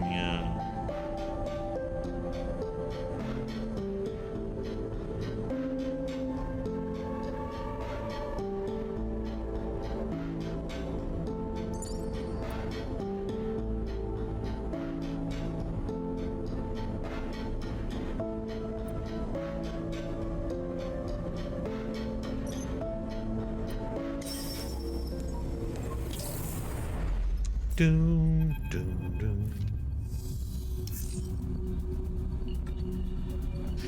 Rare place, twisted struts, scattered scrap, the manufacturer makes for a meaningless sight, just a more ragged artifact from the corporation that once owned the system.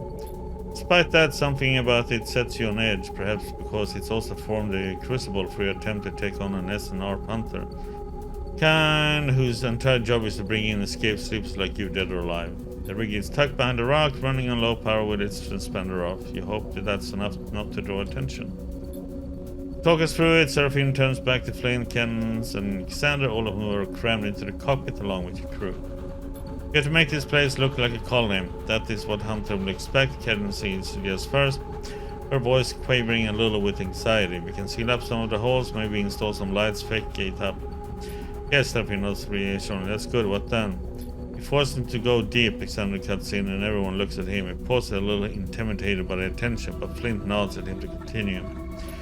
Been out here before on a salvage run. There's an assembly line that runs through the whole place, filled with old manufacturing machines. Sealed doors activate machines, make it a maze of malfunctioning construction arms and dead ends. Alright then, control the route. I like it. Seraphine smiles to Alexander, and if we get lucky, maybe one of those old machines would do the job for us. I doubt it, Flint joins in. We need ordnance from the silos, mining charges, fuel, whatever is left from this place was churning out Solheim goods. They furrow their brow. We blow the place to make sure. Silence passes through the cockpit, the danger of what you're about to attempt dawning on everyone present. Okay, Seraphine dog. That's the plan. We can detonate the ordnance with a command from the rig, a simple wideband comm signal. Well, get them. Seraphine pats Flint on the shoulder. Once you go in, that hunter isn't coming back out. Being missed?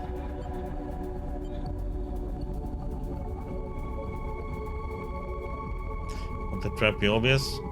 Don't think it matters, Cannon. If they know Flint is in there, the hunter will take the risk, right? Right. Seraphine confirms grimly. How long do we think we have? There's a lot of factory down there.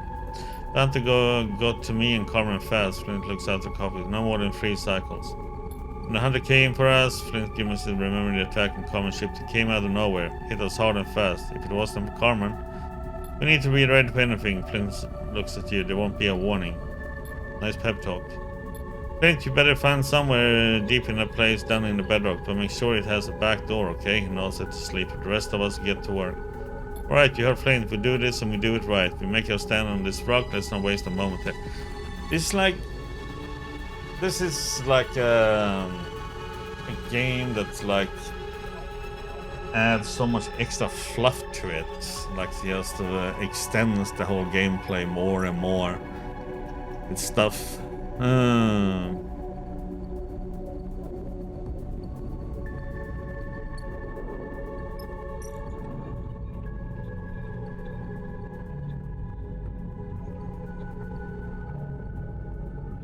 How the heck am I gonna do this in 3 parts?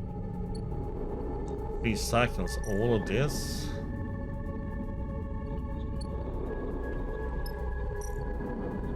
That's a lot.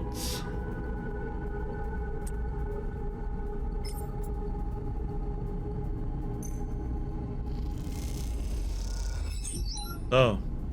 Was there a patch, Moonwalker, or not?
Hey, go easy with that. Flint's voice rumbles over the local council to secure the final piece of ordnance. Come see them floating backlit in the entrance of the bay, one of the many that you have rigged for ordnance deep in the manufactory. Down here, dust and flakes of the rust float through the beams of your lights, and the walls are bent and buckled. I spent the past cycles here picking out a spot to draw the hunter down to.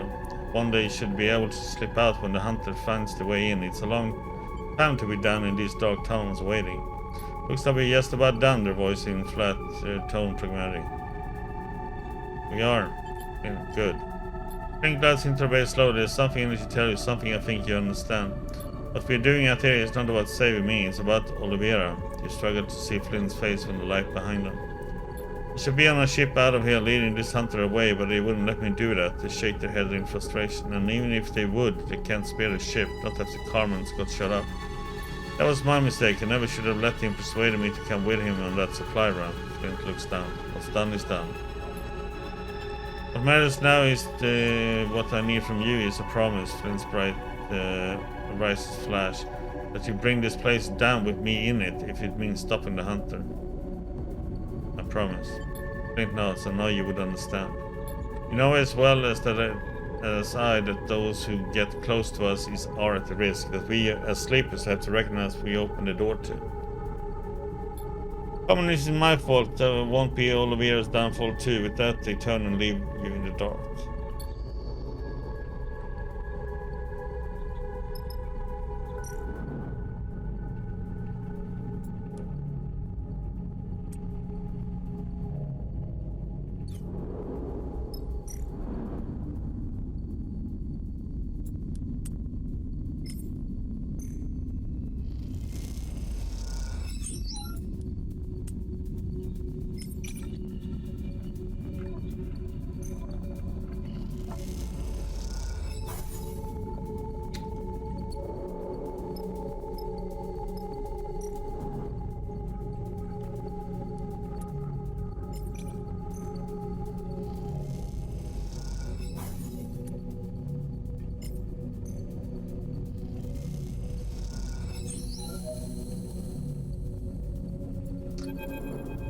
You float for a moment with 7 chaos, the old assembly line. The scale of the structure, number of machines, the arms, the fabricators, the welders and bolters suggest industry on a scale that you have never witnessed. The helium system, a system that now subsides on the leftovers of its failed corporate owners, was once filled with manufactories like this, churning out components and technologies. Machines and resources for extracting valuable materials and minerals that Solomon existed to amass. Someone was able to rebuild one of these places, put it back in operation, imagine what could be fed into the belt, what change could come for his people. Yet no one would undertake such a task because this place is haunted by the specter of Solam, an entity that every being in this system can trace their origins back to. An entity that turned the entire system into a manufactory, machine for accumulation, and that did not distinguish between human and machines as it did. Look at the broken machines, worn down and rusted, crippled and bent. Some of them haven't been put back into use this past cycle as part of your plan. Those jerks were turned randomly, blindly groping for components that never be fed to them. None of them are sentient machines like you, and so they cannot feel or think, and yet you cannot decide it for them to persist. It's a kind of cruelty that radiates from the system that created them. An indication of a new life, one that grants them new function, new meaning, and the possibility of something more. Creepy, right? Alexander floats beside you, his voice hissing through the close-range calm. Maybe the hunter will get spooked by those switching arms. He imitates the scattered movement of the factory machines. More sad than creepy, if you say so. So, Alexander gives you a look. How come this hunter isn't chasing you? A tracker is deactivated. Huh? Alexander shoots you a look. Lucky you, who did that? My captor. Well, Alexander goes quiet. I see.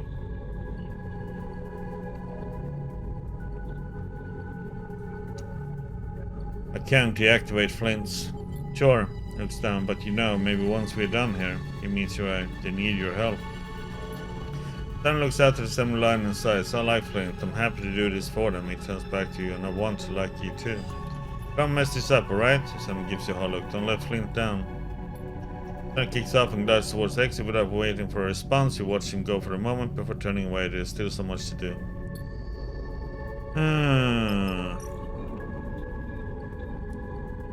Problem here is...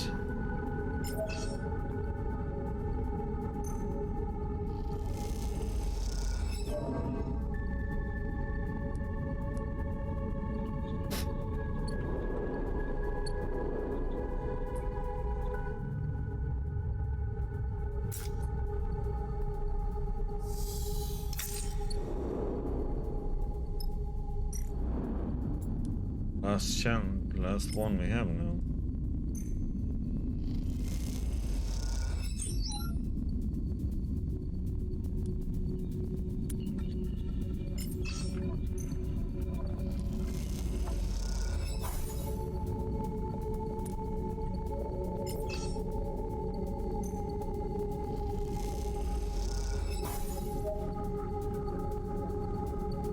Huh? Hours of fluff. It feels like there's so much extra. To me, it's like if they add so much extra stuff in this one. I don't know why.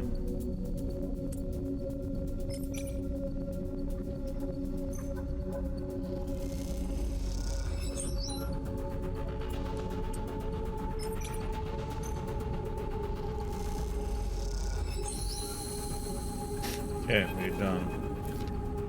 There's a 3-stage trap for the hunter. You know, Cadence's voice comes over the calm simmering with interference. From here, it doesn't look half bad. You look across the shell of the manufactory, now studded with lights and dotted with markings, the fresh welds and plates giving the whole place a fragile patchwork feeling. If I was a piece of shit hunter, this is what I would think a normal person's settlement would look like, right? Better hope so. Cadence goes quiet for a moment, her attempt at humor only serving to remind you both of desperate circumstances. Have you spoken to Flynn? Cadence supposed. I mean, really spoken. Why? Oh, Cadence stumbles over her words. I just thought you two might want to speak about... trails up. Flynn is very loyal. I know they're quiet and intense, but she sighs. I just hope you two can find some common ground.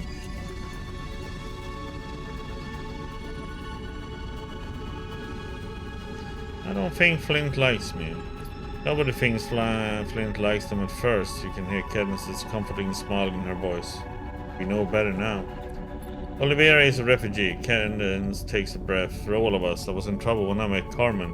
We all were, in one way or another.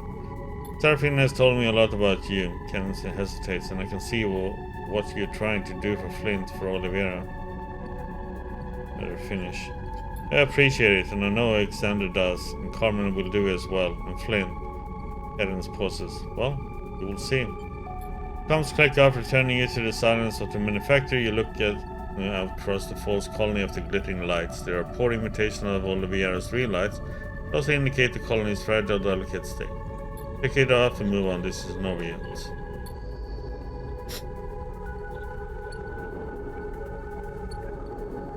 Okay. There's nothing more to do, so boop.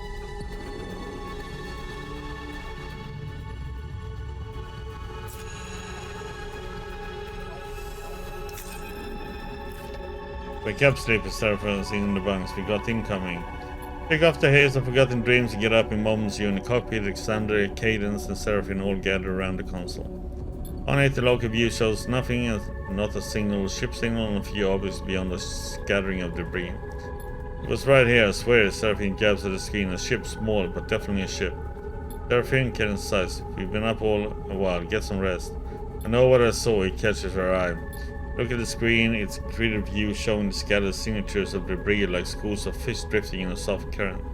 The manufactory is a noisy blob at the center of the circle, one that dissolves into a background at its edges. Nothing. Then there it is, a flicker, a flash, a spark of movement and light among one of the debris clouds. It flares and then it's gone again. You look up as Seraphine meets your eye. You read your expression immediately.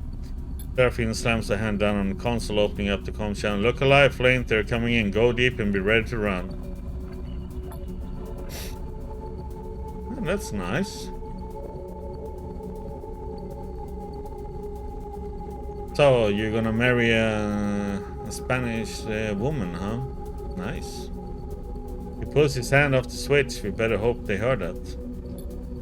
Then you see it through the cockpit glass, the flare of an engine, faint and masked, but driving a squat dark ship out of the debris, the Hunter. Ship seems to idle a little near the manufacturer's asteroid, drifting past the dressed-up shell of old facility. Time to see if our fake colony is convincing enough. Cadence in there clasps her hands together. Could they buy it? Yeah, better. Seraphine looks concerned because if they think this place looks abandoned, the Hunter must just strafe the whole facility. Seraphine swallows hard. We need him to dock, to come inside. We look after the ship, and as you do, it jumps forward towards the docking tower. We watch for a few tense moments as it hesitates and then slides into position onto one of the docking bridges. Kenneth sighs in relief. They went for it. Seraphine pats you on the shoulder. Good job. The rat is in the maze. We can track him now. He exhales. At least that's the theory. Hooked up some basic monitoring devices in an assembly line. Extended calls over from another console. A few shitty cameras repurposed from the factory monitoring systems.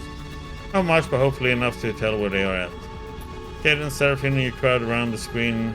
Sandra flicks them out between the noisy black and white images and feeds of static. You squint into the fizzing dark, trying to pick out any detail. Well, time to read up on it then. Then suddenly you see them. A shadow drifting beneath a flickering light, dark-clad in military gear, a long gun held ready at the shoulder, deathly pale skin. And in their eyes, gleaming through the faceplate, glowing irises. Who the hell is that? Seraphine pulls back from the screen. They look like a sleeper. Sander finishes Seraphine's sentence.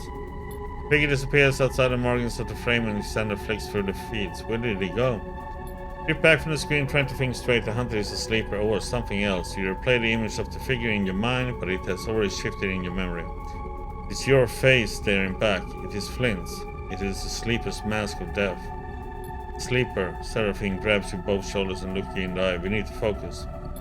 We should get down there. Alexander's eyes are wide. This changes things.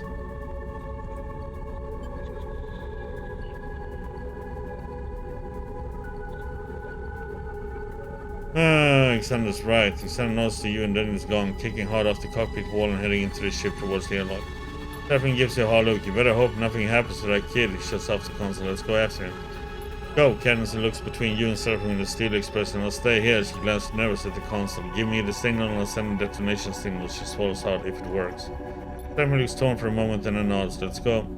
Press down the airlock and suit up, and then you're out, descending through the rock-strewn void in a tense silence. You enter the manufactory through a gap of the frame, passing through layers of twisted facility into the deep parts, where you know Flint awaits in the dark. You say nothing to each other, afraid the comms will be intercepted. You lead Seraphine on, who is seeking the deep base under the silos, where the ordnance waits for its detonation signal. If you can grab Sander, grab Flint, and clear the facility, this can all still work. Seraphine's hands falls on your shoulder, pulling you back. You go to speak, and then you see it, the torch beam lancing through the dark. Shadow drifting beneath a flickering light, dark-clad in military gear, long gun held ready at the shoulder, deathly pale skin, and in their eyes, gleaming through the faceplate, glowing irises. The Hunter with eyes like you, like Flint. The Hunter is a sleeper. Below you, they push through the dark and broken layers of the facility, seeking Flint. And where is Sander? Seraphine and you exchange wide-eyed glances in silence. The Hunter passes below, disappearing into the dark passage. You wait together a moment, stretching out and descending into the same passage. Silence absolute. Suddenly there is a flash of light ahead, bright and forceful, and a rumble that shakes rust flakes from the walls. You and Seraphine push off hard, gliding into the dark, desperate and afraid. You come into a low base gathered with glowing embers. Scorched holes in the walls spew drops of red-hot metal where a weapon has been discharged. The Hunter flows at the center, taking aim again, and you see a flickering movement on the far side, Flint retreating. Before he can act, the slight figure in a suit slams into the back of the Hunter. Sander. As he hits, the Hunter gun spins out of their hand. Grab the gun.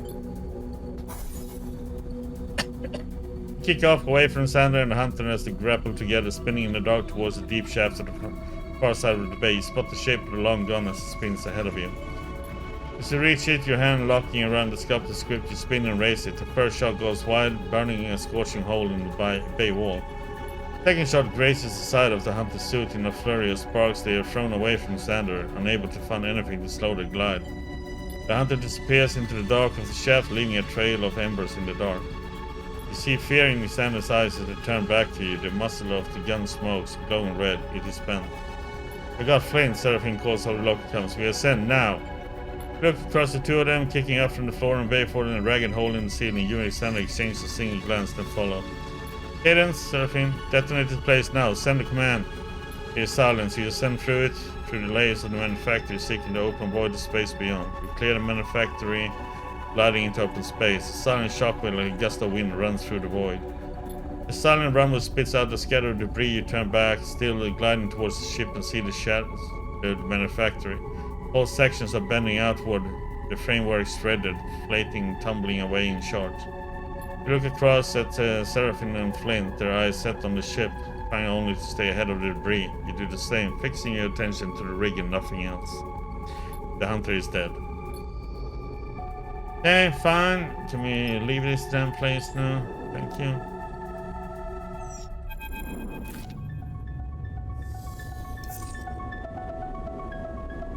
You limp back to Olivier, the mood and it won't be expensive. Well, they use euro, and euro is worth more than dollar. So it might be more expensive than you think.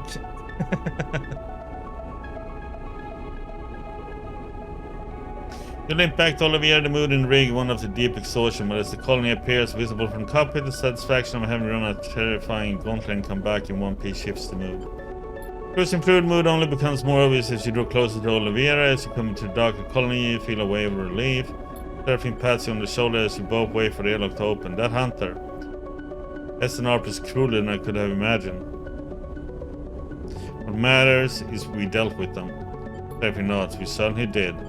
The airlock hisses open, revealing a docking bridge where the Sander first confronted you. This time, another more substantial figure waits in the passage. Here you're the ones I should be thanking for saving my life. Carmen leans against the side of the tunnel, one arm clamped against his waist. So thank you, he nods at the two of you. Good to see you up. Just about, although I'm told I shouldn't be. He smiles slyly. Carmen! Cadence rushes past the two of you, gliding into Carmen with an embrace strong enough to leave the injured man off balance. Alright, careful. You don't want to put me back in the med bay, do you? Oh, do you? Carmen pushes Cadence back with a gentle grip on his shoulders. He flinches as he does, his jaw clearly holding some truth. Sorry, Cadence smiles. I'm just glad to see you up. Frown crosses Carmen's face. Where's Xander? Losing your vision, old man? You look back to see Xander and Flint behind you in the tunnel. Xander smiles wildly at Carmen, betraying his happiness to see him. He'll be just fine, Xander. Carmen's words are confident, but his tone suggests he isn't convinced. He notices his hands are tightly balled into fists, as if resisting pain, and wonder if he should really be up at all. Carmen turns to look at you and Seraphine. I think we need to talk about you two, and Flint accompany me to the medbay. Carmen winks. Flint pushes past you and goes to Carmen, helping him out of the tunnel. As he does, they exchange a few words, but you are too far away to make them out. Yes. Moon Lady.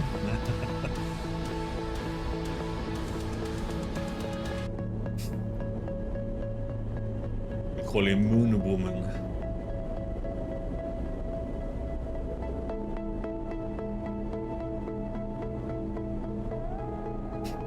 You and Seraphine exchange glances and follow behind them into Oliviera. Carmen leads you to a small recovery chamber in the medbay where his bed is set up. A handful of tubes and wires float gently beside it, attached to boxy devices. Flint has already left the group, leaving just you and Seraphine with Oliviera's injured founder. Carmen meets your eye with a hard look. So how did you two end up stumbling onto our colony out in Shawls? He raises an eyebrow because we're not usually open to visitors. And Keita sent us to you. You see the flicker of recognition in Carmen's eyes when you mention Ankita.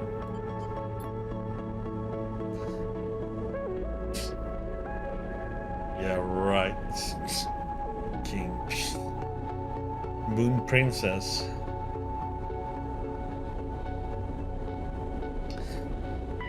You produce the thumbnail drive, holding it out for Carmen to inspect. You told Sleep to deliver this to you and you alone. Seraphine folds his arms. Carmen pauses thoughtfully. That's a name I have not heard for a while. He takes the drive. It seems I should thank you again, he sighs. And perhaps I owe you some explanation myself. Keith and I used to work together a lifetime ago. Carmen shakes his head. We went our separate ways, but then she turned back up in Oliveira. Established this colony as a refugee, a way of starting again. Carmen clasps his hands together. The belt is changing, and I'm afraid of what is coming. Keith took refuge here for a short while, then once like she was gone, Carmen shrugged. That's not unusual for her. Each of us has our own demons. He stops to drive. I'll take a look at what's on here when I'm able. He looks at the drive with concern, and I will let you know what I find. Instead of thank him and leave the chamber, he settles back on his recovery bed. To leave, Flynn catches your attention. Can we speak? Seraphin pauses. I'll catch you back on the rig. He looks between the two of you and then glides away. Flynn hovers, a look of concern on his mask-like face. What do you need? Flynn gives you a curious look. You don't remember any of it, do you? Any of what? Or how you got here? Of our history? Flynn screws up with their face in a pained expression. First I thought you were hiding something or you were intentionally avoiding the subject, so I waited, but I understand it now. You don't remember me at all. You take a moment to think, to try to recall Flint. You furrow your brow in frustration, sifting through hazy memories of Darkside and further back of your arrival to the belt. Close your eyes and see the faces of other sleepers, panicked, desperate in darkness. I don't remember. We worked together in the same S&R mining installation, along with other sleepers. He searches your eyes for a spark of recognition. We weren't close. I'm not sure we really spoke. Very few of us did.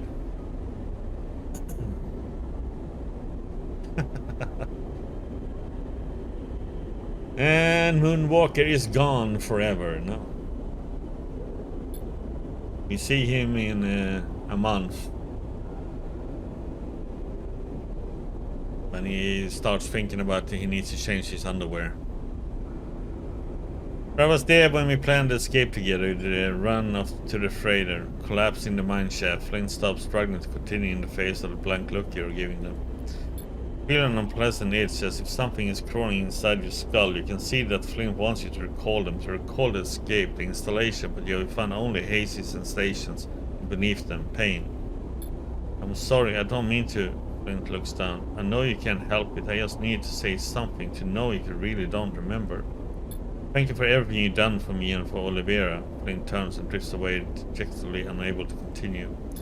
To watch Flint go, you scratch at the side of your head, trying to find something in the way to move the way they speak, their mask-like face. Face that was identical to yours when it was first cast, but that after cycle of wear and damage has been transformed. Two machines so close in form and function, exchanged by experience. Okay, what do we need? Food.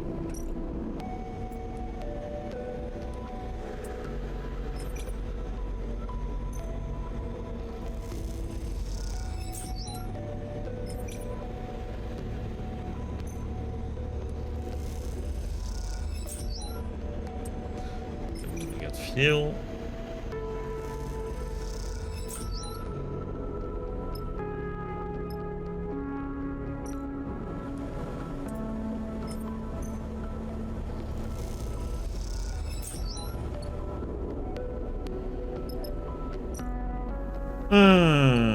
Two cycles. Okay.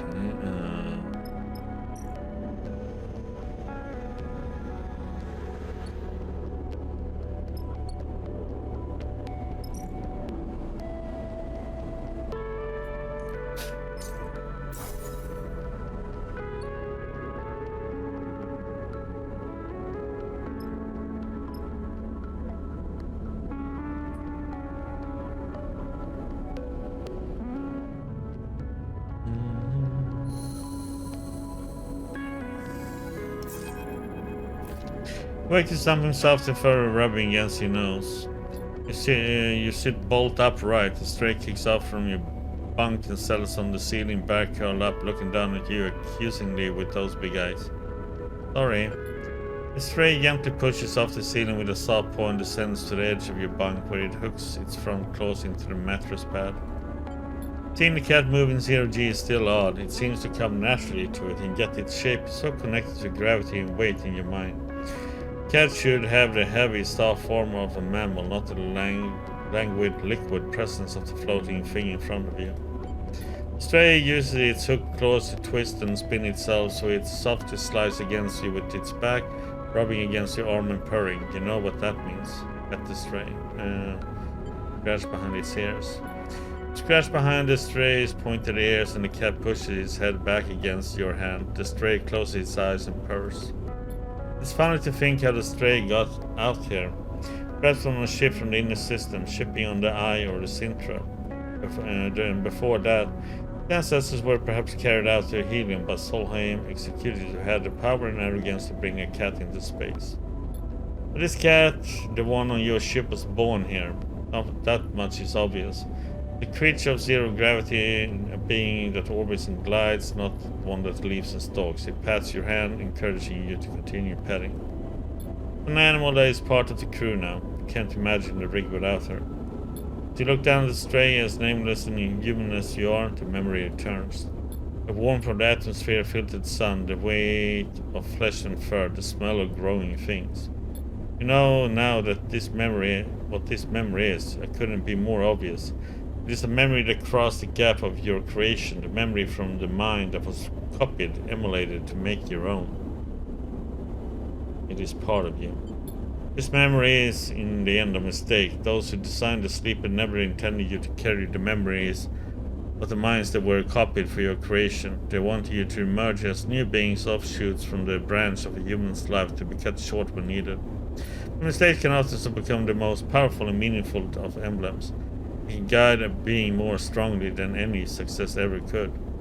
That's because of the heart of every mistake is the possibility of change, a shift in the status quo. You have lived a life of mistakes as much as a life of success, and look where it has brought you. Do you accept the memory, let it wash over you like the sun? You focus on the strain as you do both memories combine. You're stroking both cats, separated by time and space, feeling both sets of sensation in double exposure. This doubling is what defines you. You're multiple branch diverse. You make no apologies for this, and you know that you will only accumulate more selves, more variants as you persist. You claim the mistake and the possibility it offers you. You settle in your birth, delaying the moment of waking and greeting the cycle a little longer, sharing an unspoken solidarity with the stray that is more expensive than any words could capture. Thanks for coming up, Sleeper. Carmen is waiting for you and Seraphim when you arrive at the medbay, looking a lot fresher. He leads you into a smaller clove set up like an office with an engaging terminal on a simple welded desk and a small window looking out across the dusty rock of Oliveira. What's the news for us? Seraphim asks impatiently. Since you arrived back from the manufactory, he has been restless, though you're unsure why. Not to worry, Carmen grins slightly. I think you'll want to hear this. It's a key on the terminal, and a file browser appears on the screen showing hundreds of individual pieces of data. Nikita's been busy, Carmen gestures the screen. She's been scraping Utsubo communications cycle after cycle, got access to ciphers and encryption that only the gang's leadership should be able to see. He smiles. Seems she's learned some tricks since we worked together. That's not what matters. What matters is the content of this message. He taps a few keys and loads some of the data which scrolls down the screen. Some parts of Usubu leadership have been getting ideas about taking Greenbelt and controlling food production in the belt, but exerting power over Wellspring, big ideas for a gang. But these Usubu members aren't alone. They have found themselves a powerful ally. Carmen shakes his head. Senetstat, one of the two corporations fighting a bitter battle for control of the inner system. A pernicious force, one that the Usubu are opening a door for in the belt. Can't be serious, Seraphim cuts in. They can't be that stupid. I don't know what to tell you. At least someone inside the Subi is trying to broker a partnership. Who? Seraphim leans over to look at the screen. You don't need Karaman's answer, neither does Seraphim. Lane. Seraphim looks at you, shaking his head. It has to be Lane. Carmen looks between you both. Seems like you already know something I don't. Lane is a piece of shit Utsubu leader who thinks he owns us. Seraphim shakes his head, exactly the kind of piece of shit arrogant enough to try and manipulate Senetstat. Carmen nods thoughtfully. My condolences. I'm starting to see how you cross paths with Ankita. We have a shared enemy then. Carmen pauses, his face unmoving. I'm not sure you want this fight, Sleeper. Like I said, Ankita and I worked together. To put it simply, we ran the same mercenary outfit. Carmen looks away. A lot has happened since then, but this message, this data, is her calling in our favor. And I owe her, that's for sure. Carmen shakes his head and pushes himself off from the desk. crossing the room to look out of the window at Oliveira's pale and airless surface. Hell, after what went down, I owe you both too. You look at Carmen staring out of the surface of this hostile rock and wonder what he sees out there. He established the colony as a fallback and retreat, not just for him, for others too, but you get the feeling that Carmen knows any retreat is only ever temporary. He turns back to look at you, and you, Sleepy, what will you do? We will take on Utsubo. Take on a gang? Carmen smiles. Are you sure about that? We're going to end Lane, whatever it takes. Seraphine stares down Carmen, face bald. Carmen looks at you. That one is going to get you in trouble. He turns to Seraphine, but I like that energy. He looks back out of the window. This is not something we're going to take head on. He shakes his head. Nikita sent us our weapon. Carmen turns and gestures at the console screen with its reams of incriminating data. Utsubo don't control all of Darkseid. They only aspire to. They also claim to offer protection from the war between Senatstadt and Conway. That presents us with an opportunity. Utsubo is full of members who would rather die than concede Darkseid to a corporate interest. We play this right, Utsubo will end Lane for us. He smiles at Seraphine. To use your phrase. We leak the data? Not leak, Cameron frowns. This is delicate, tricky. There are a lot of ways this can play out badly for all of us. We can handle it. We cracked Darkseid once. We can do it again. Seraphine's confidence is infectious. That's right. Carmen seems to be thinking something through. Crosses to the console, back to the window, then to the console once more. Alright, I'm going to need some time, but I can put this together. Carmen nods to Seraphine. We need that energy, but also you need to be ready. We rush this? It's not ending well, so I can wait. Carmen turns his attention to you. We go from Greenbelt when you're ready. I have friends there who can help get that ship of yours into Darkseid. Seraphine looks at you. We have our own preparations to make, but we will be ready. Alright, Carmen unplugs and Kita's drive and hands it to you. Take this and get out of here. I don't want anyone finding this thing in my possession. You take it. The tiny drive somehow heavier now that you know it contains the key to exposing Lane. See you in Greenbelt. I'll see you in the Which chief? Carmen smiles and said, they know me there. Just understand something, Carmen presses his ears. You want my help on this. There's no way we can let it get back to the colony. Once you leave here, you're not coming back to Oliveira. Not until we're done. He meets your eye. He needs confirmation that you recognize the importance of this. I understand. Carmen knows, then you can go. He returns to the window to stare at whatever it is he sees out there among the dusty rocks. When you come back to the rig, Flint is waiting for you, leaning by the dock tunnel with a bag over his shoulder. Look up as you approach. Hey, Flint nods, a greeting appearing a little short. Hey, I know you have already done a lot for me, so I'm not going to push you or ask for your pity reports. You feel like they have been preparing this speech. First, I owe you, and I want to pay you back. I can work and I can fight, and I will protect this ship and this crew with everything I have. Technically, we come from the same place, and whether you remember it or not, that means something. I must. I know I'm not the easiest to get on with. I know you might have your reservations about having another sleeper on the ship, but... yeah, it's unpacking in the background, Dale. I'm eager, I'm ready, I want to move on, and I want to show you my value. They pause, and well, yeah, I think that's it. You look at Flint, their frames so much more damaged than yours, but with fire burning in their eyes that makes them seem bigger than they are. Welcome aboard. Smile spread across Flint's face, and they look down to Heidi. Thank you, they say to the floor. This will work out, you see. Flint knows you once more, then turns and glides down the docking tunnel towards the ship. The dude two figures at the edge of the docking concourse catch your eye. You pause to look, shifting a little, and as you do, you recognize Cadence leaning in. The words had changed once, you can only guess that, and then the other figure embraces Cadence and turns back to the ship. As Seraphine approaches, he ducks his head, passing quietly past you into the docking tunnel without a word. Take one last look at the dogs, but Cadence is gone. You idle a moment longer and feel there's something, some presence, even in these empty bays, something rare in all the belt that Oliveira has captured. But as with all things, you must learn to leave it behind.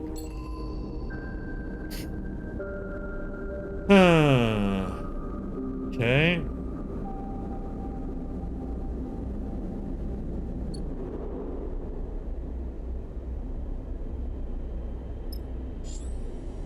Let's see here now then.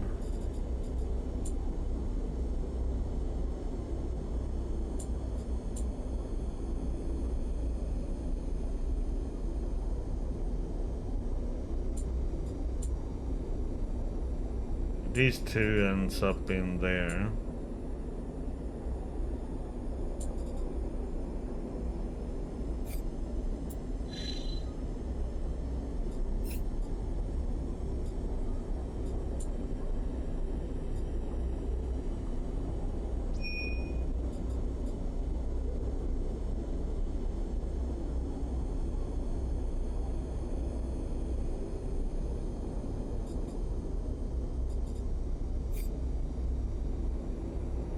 So what we can do now then is maybe try and get the Helians. What is it? The Holmes Rock I need to get to?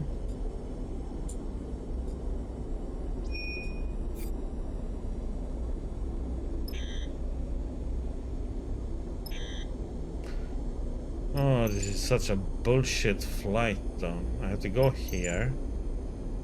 Here and then there.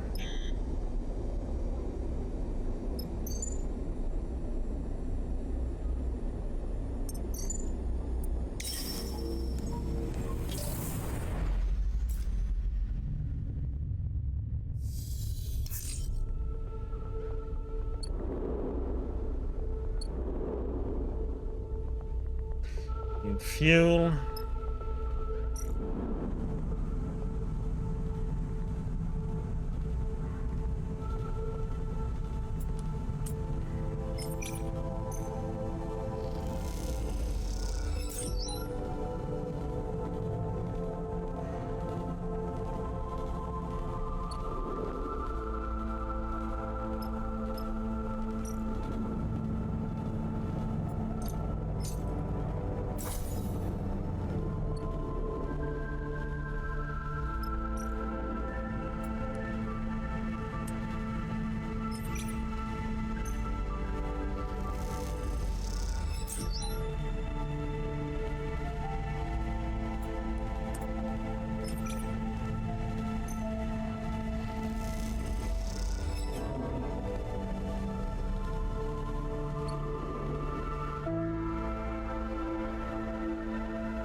Do, do, do.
Need to go here for the painting. Find yourself in a copy along with Flint. They have a habit of entering a room so suddenly that you don't notice them arrive, or the reverse, leaving so suddenly you turn around to find them gone. Right now, they hover expectantly at the corner of your vision, preparing to speak. You ever think about the original way they ask the question? You can tell they have been eager to ask it for a while. The person you're emulated from, I mean, the person who sold themselves sold you to Essenarp. Flint's expression doesn't betray an emotion, but you feel like you can take some unknowable feeling whirling behind their eyes. Sometimes I can't stop thinking about them, about who they were, and if who I am has anything to do with them. Flint looks away. Is my personality a product of being a sleeper or simply a copy of theirs? Have I changed, or am I still identical to them? Does the emulation process, the loss of memory, the insertion into a frame actually make us totally different people? What came through the process of emulation and what was blocked? Flint is looking around the carpet rapidly now, her eyes flicking from object to object as they speak. But the memory is still inside me, but cut off, concealed. And if I admit it, I wonder if I even know what it feels like to be a person. Do the humans around me feel like the things I feel? Or do they feel more, feel less, feel somehow differently? Do they feel the creeping claustrophobia of being trapped inside a body with no escape? Flint's eyes flick back to you, or do they only know how that truly feels?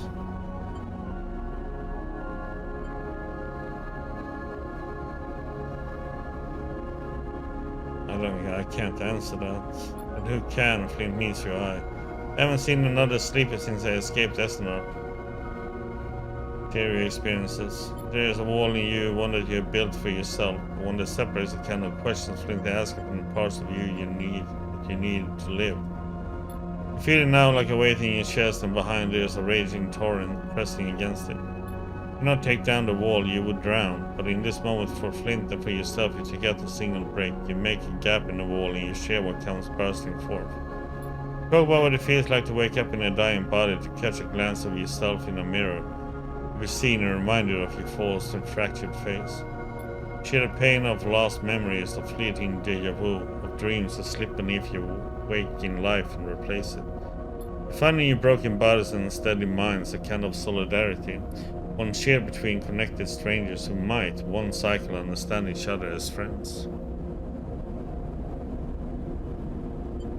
To put the brick back in and shore up your defenses, you know that cycle would not be this one, but distant possibility is a reassuring one. More fuel.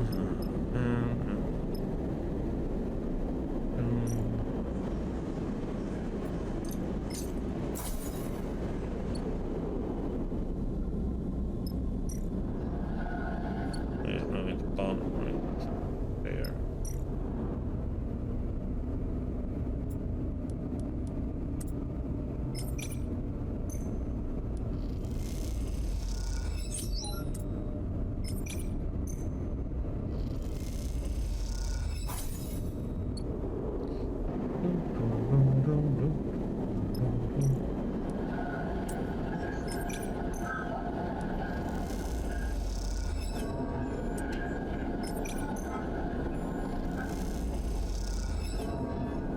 Well, what the heck, man? What's this shitty?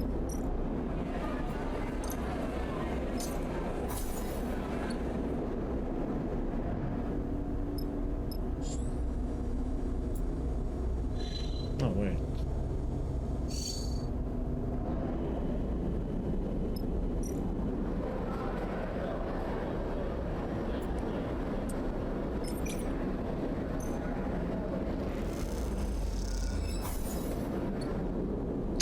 I had to wait to turn. I forgot about that one.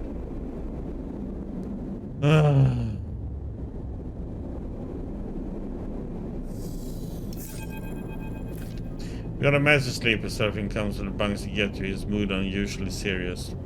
Brings you to the cockpit. He keeps a coin in his hand the whole time, spinning between his fingers. Surfing is worried.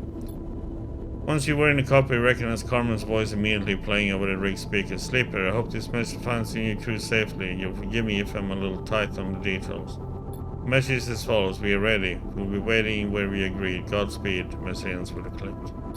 So, Surfing takes a deep breath. They are waiting in Greenbelt. Wheat shift, he said, whatever that is. You ready for this? We need to prepare. Upon rushing into this, we'll have one shot.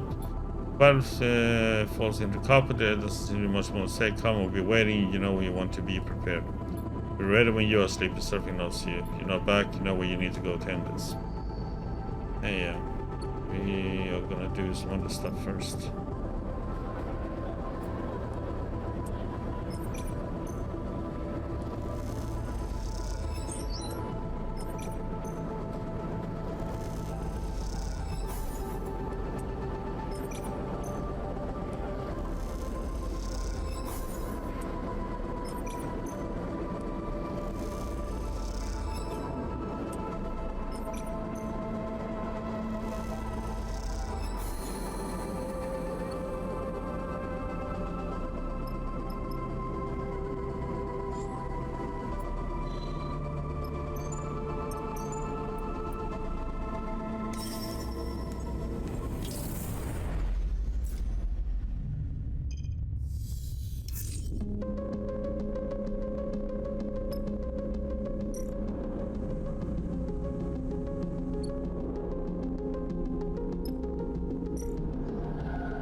Okay.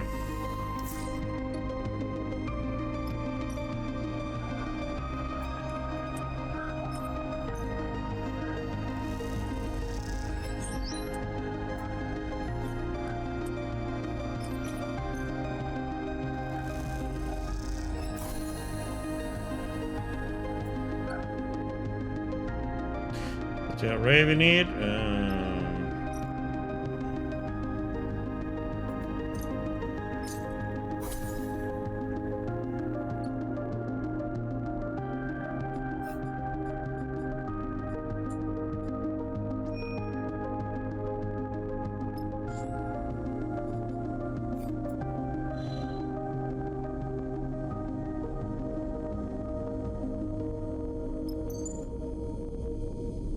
Okay, I don't need to go over there. Yep. Okay, oh, he wants me to go here. Oh, but that's the problem. This is... that has to do with the... that's where we need to get to meet them. We need to go this